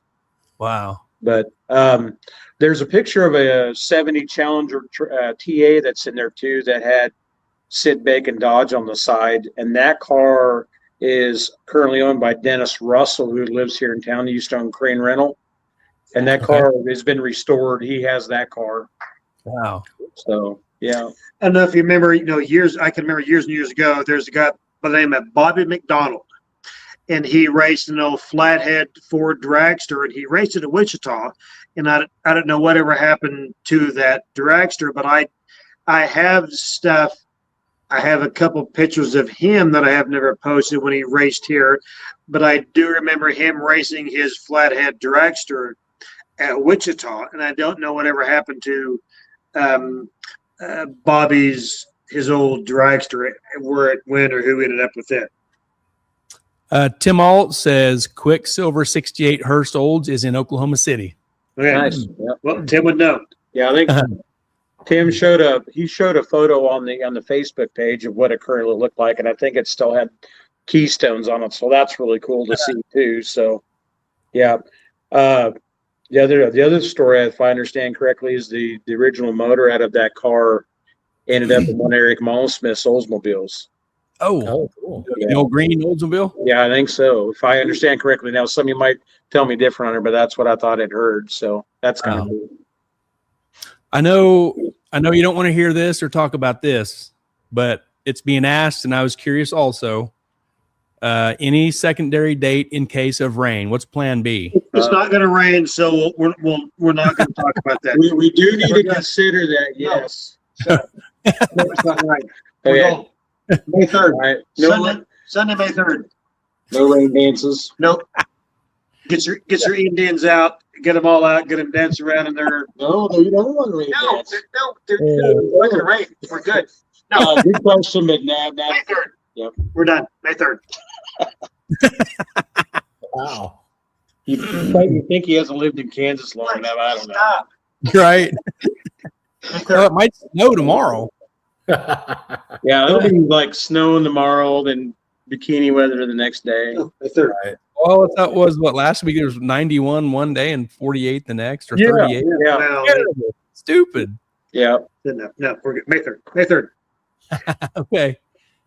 So the other thing too was, we've seen a lot of dealership cars that have been on there. Some cars from dealerships from Kansas City that are really cool in the photos. There's a really cool 69 Camaro in there. It'd be neat to hear about all that. But, there's every dealership had the race car back then. So, yeah, that was really cool to hear about all that. Dealership race cars. Yes. If you go back to the pictures, there was probably, you had Schofield, you had Rustiak, you had Bob MacArthur, the Sid Bacon, Dodge. yes. I have to go back and look, but it seemed like, back at that time, dealerships, highly sponsored a driver that raced a car. Yeah. Yes. And then you had several that were sponsored by County Speed. So local stuff. Yes. Yeah. So that was Yep. SoCup.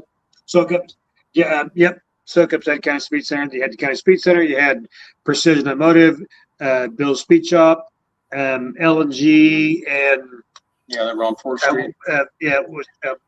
there's 5 of them. What was the other one? Yeah. So, and yeah, it was a pretty popular thing to have a lot of speed shop sponsored race cars. A lot of car dealerships had sponsored race cars, and the majority of them cars at that time, probably they all had names. People named, and like Bob Morrison that had it was called M&N, I believe M&N racetrack in Wichita. When Bob Morrison first took that over, he raced a a 57 Ford that was called El Drillo. And that's my dad. In later years, he wanted to put El Drillo on the back of the wagon, which we did, because that was Bob Morrison when he ran the racetrack at Bob Morrison and Gary Clausen. You know, Gary could probably even answer this too. Bob Morrison had a 57 Ford, and it was called El Drillo. Now, maybe somebody could correct me on that, but I think I probably might be right. Cool. How How many cars are you expecting? What? Go ahead. How many cars are you expecting, or how many cars will your property hold? You know, Well, you said I'm not going to 50 say that setup. too many because the city asked me that. So, like I told them, I said I've never done this before, so maybe nobody's going to show We're up. expecting at least 50. 55. So we got 50 friends, right? Yeah, we're Stop. Don't tell them. The city will be watching. We don't want a different permit. You outgrew your permit. Yeah. Will there be porta potties or anything like that for porta restaurants? potties will be there. Okay, that's very important. Food probably not. So we encourage everybody just kind of grab something, come out. We'll have bottled water and stuff like that on site. And the only reason because when you get into food, you got to worry about trash, and that's a whole nother level of things. So Okay. yeah, That's fair. I mean, was thinking that you too. might delete this here, but so nobody from the city of Salina sees this. I would expect. I want. say it. You gave me. No, I want people from that fence line to that fence line. So that's like a half a mile away. So how many people can you fit in a half a mile away from fence line to fence line? Can you get? We got 45 friends. We got Have 45 Cornelius friends. do the math on that. If we space them out, can we like 3 car lengths between cars? Yeah, probably can. We got 45 friends. Okay. It'll be a good day. I mean, I know what I have in mind, but Yeah. Okay. it'd be good. Okay. Well, as we kind of wrap this up, I'm showing again here your Facebook page, Salina Raceway Drag Racing. That's the page. Go like that, follow it, interact with the pictures, and then that'll tell Facebook you want to see more of that stuff. Like the pictures. You don't have to make comments, but if you're just interacting with stuff that's on there, then it'll keep shoving it in your face, and you won't miss anything that Shawn and Eric puts out. Yeah. It's all fun. It's all good. The other thing to kind of quick mention too on the page there's some t-shirts that are available. We made a commemorative t-shirt with Tweety Bird on it. The sales on that stop on the 3rd of April. You have to buy those online. We won't have any out at this track, but we have another just kind of a more of a plain t-shirt that we will have at the track that will be for sale. So Okay. Yeah. Very cool. Josh Rich says after party at my house. yes, yeah, he did. He did mention that he wanted to kind of get together. You know, go out and check his dyno shop out and stuff like that. idea. Yeah. Oh yeah. That's We got a funny. couple parking out there. Tell him to mark off a quarter-mile out there on North 81, and we'll figure. There you go. You can race out to Jimmy Lindenberger's. Oh, You can race out. Oh, that's gonna be bad. That'll be good. yep. Oh, we'll line them up. So Gary, if you push your Mustang out there, I'll push the Capri out there. How's that sound? Out where? Out there, you're bringing your Mustang, right? Yeah. Okay. Is it gonna be running? No. Okay. I'll bring the Zero. Capri out, not running. 0 chance. We can have a push off the starting line, maybe, and we'll do that. I'll have a golf cart pushing mine. Oh shit! I'm too old for this crap. I ain't pushing nothing. Mine's not going anywhere without the golf cart behind it. Okay. Very good. Yep. Well, Thanks, there guys, is. for having us on. We Thanks. appreciate it. Thanks for coming on. Oh, thanks. It was all good. Yeah, it's very good. Yeah, man, you guys are doing a really cool deal, and it's going to be super neat. And even from from tonight and tomorrow on, the more stuff you post on the page, it's really cool to see. Yes. Very A good. lot of hard work. A lot of hard work. You Those guys pictures are just, man, the pictures are awesome. Just everything in the background, like me and Eric talked about I look at the old cars in the background, and man, what a neat time that was. And for you to have those pictures and that history is so cool. Nope. Yeah, we encourage everybody to dig through their family stuff. They knew if they had stuff, just post them, share it. I mean, even if it has nothing to do with our page, but share their local stuff. Do something like that. It brings a lot of people in. Nope. As long as everybody's having fun, it's a good time. So just That's keep right. chilling and talk about them old cars, and it's all good. That's Yep. it. Yep. Yep. It's gonna be What great. a great idea. What a great idea. Yep. Great time. Rod, you got anything before we let him go? Congratulations, man, for kicking this off, getting all the views. And, it sounds like this started with a thought and a little bit of encouragement to get this going. And I hope you guys, it's going to be a successful time. It's a cool idea. It's going to work out great. So it's a big hit. So everybody likes it. So we're going to move on and Yeah. be a fun day. Yes, sir. Yeah, and your dad and Dick would just love this.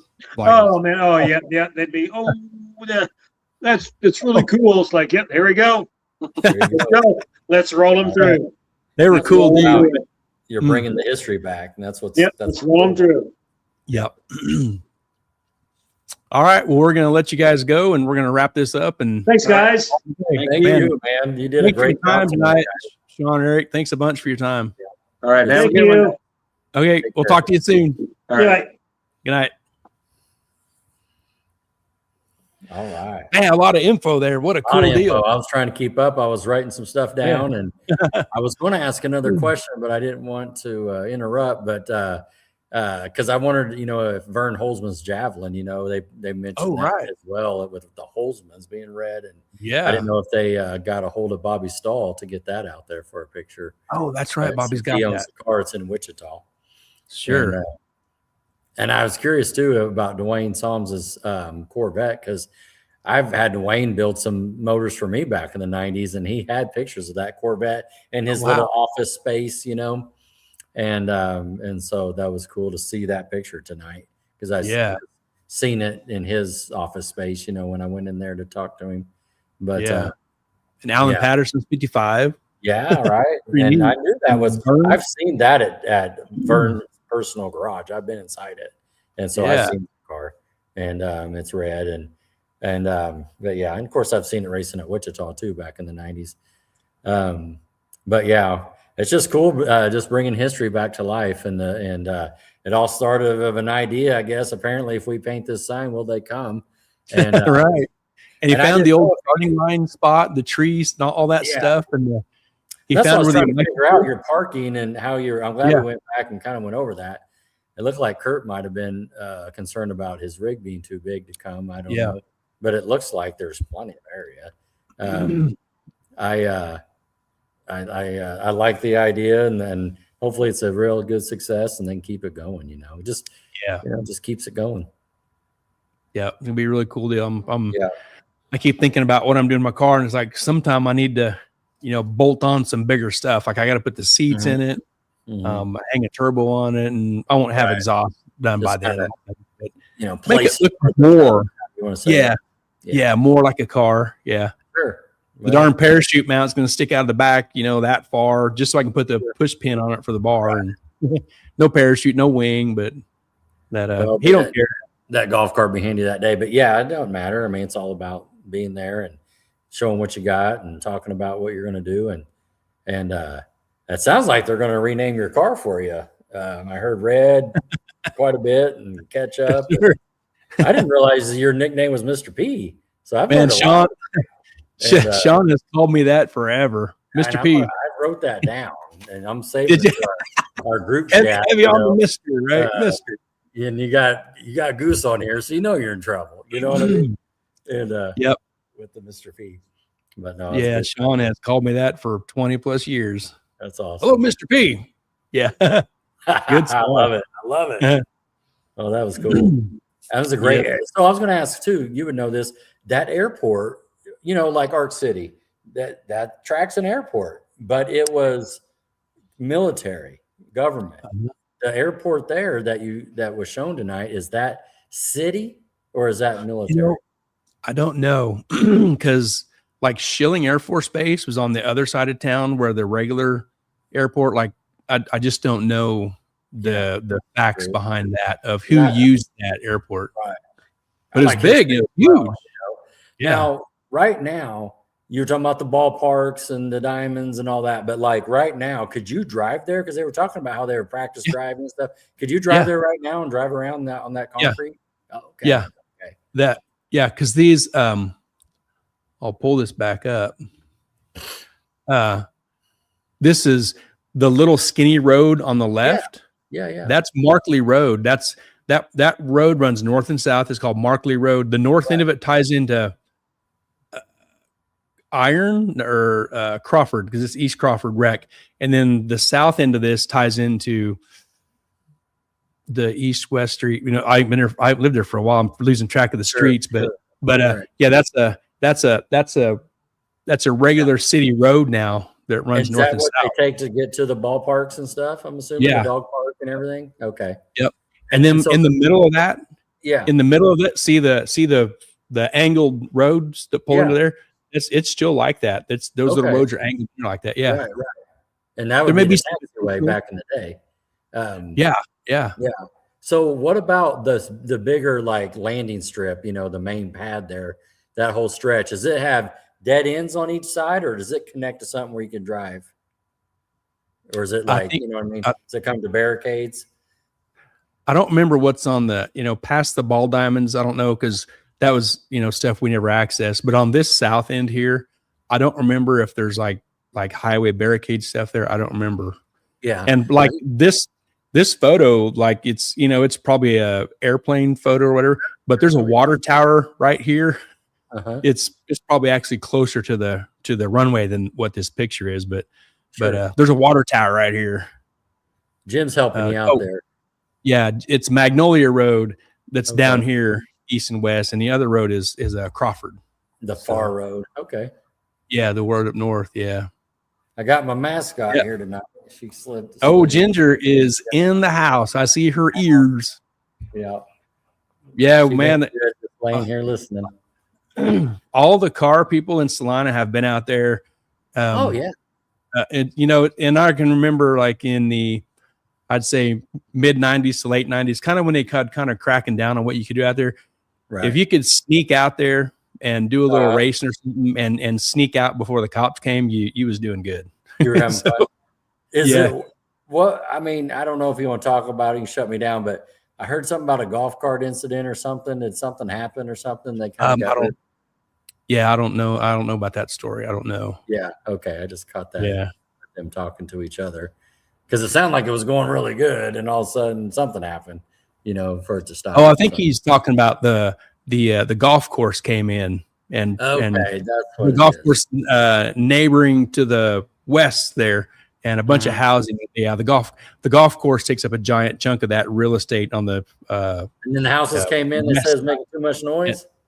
I don't know, man. I don't know if the golfers ran it out, but he told us how much money they was making, and man, why would you shut them off? Gee whiz.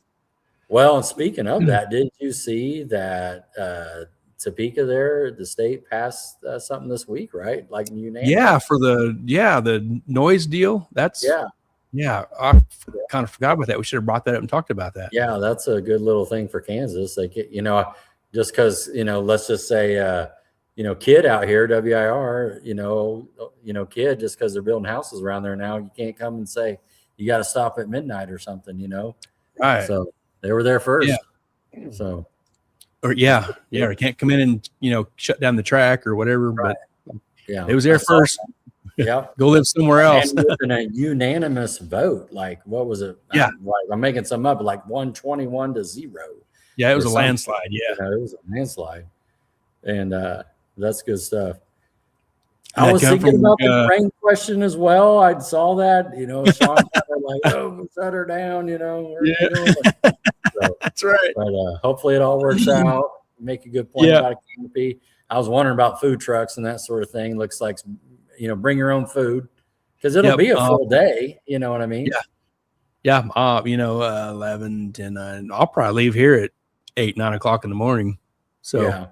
Get and the set deal's up. till 5. So 5, 6, 7. I don't know if we're probably gonna have a home. show that night. You know what? I'm just being serious. I'll be home till 9 o'clock. Yeah. Oh crap. That's a post Titans day too. Yeah. Oh yeah. They're gonna Yeah. fire it. Yeah. We'll have to pick that up on one of them weeknights. I know it. We're Dang firing. it. But it'll be worth Fired. it because we talk about this as well. Oh yeah. Be some good pictures and video and stuff. Yeah. It'll be. Hopefully it's It'd be- not one and done. Hopefully they'll continue this. I know it's a lot of work and a lot of coordination, but if it does well, I'm sure. Yeah. It'll be. Yeah. back. I bet, just seeing the reaction and response off of the Facebook page, Yeah. I would suspect it's going to go over pretty well. What this reminds me of is how much, let's just say our little group, let's just call it our little Wichita group or whatever you want to say it, our group. All we talk about is back in, you remember West Street? You remember 29th? You remember all that? Well, that's what this is for these people. You see my point? Yeah. This Remember back in the place- MSRA days and Yeah. NSCA, NMCA. Yeah. So, Yeah. yeah. Cool. All right, Gary. Well, you need to go Great. to bed. I need to go to bed. I need to use the restroom too. Oh, okay. Is it restroom time? All right. It is. I've been doing good here for 2.5 Yeah. hours. No doubt. No doubt. Well, great Right on. show. I'm glad that Yes. you reached out to these guys and they were available and great pictures. I love old pictures like that. And, if it wasn't for, these hot rodders coming back from the war back in the 40s and stuff and 50s, we wouldn't be racing ourselves. So, Yeah. that's good And I was stuff. looking at the pictures that Shawn puts up there, thinking, man, how awesome is it that these pictures were taken to start with, and then somebody preserved them and kept them. Right. And man, it's such important history. And let's be real, it was harder to take a picture back then. No joke aside, because you had to you didn't know if it turned out good or not. That's and you right. had to send it in to get developed and go over there. And I mean, now with these things, they're in the palm of our hands, and it's just. Yeah, it probably maybe it took a week to get the pictures developed, and ring, hey, come get your pictures, they're done, and you had to go get the pictures. Yeah. Yeah. Isn't that crazy? Yes. Yeah. All right, we'll wrap it up. All right, bud. Doug Perry says, great show, guys. Thanks, Doug. Appreciate Matt it. Ray says, see you guys soon. See you soon, Matt. Thanks for Right chiming on. in, Doug, Matt. Doug says, have a great week. See you next week. No, you will not, Doug. It's holiday. Easter weekend, Easter Sunday. We are going to work on the race cars for the weekend and do holiday stuff. Yes, sir. So that's All right, it. And let's do it. we'll be back on the 12th. 12th. No, I'm wrong. Yeah. 29th next week. Okay. So, hey, real quick, the 12th is the Sunday before Centerville. So that's going to be a Larry and Al day. Yeah, prep it. So let's Mark the plan calendar, on that. Larry. Still on. He might be in bed. It might be. All It's right. 9:30. 9:30. Let's bust out of here. You ready? Let's do it. Boom. All right, buddy. All right, everybody. Good night. Thank you. See you in a couple weeks. And Happy Easter. awesome. Happy Easter. Awesome job, Rod. Awesome job, Gary. Great show. Had a good time at the dyno and not falling asleep in the truck driving. Yes, So, we made it home safe. Yes. All right. Golly. good night, everybody. We'll see you later.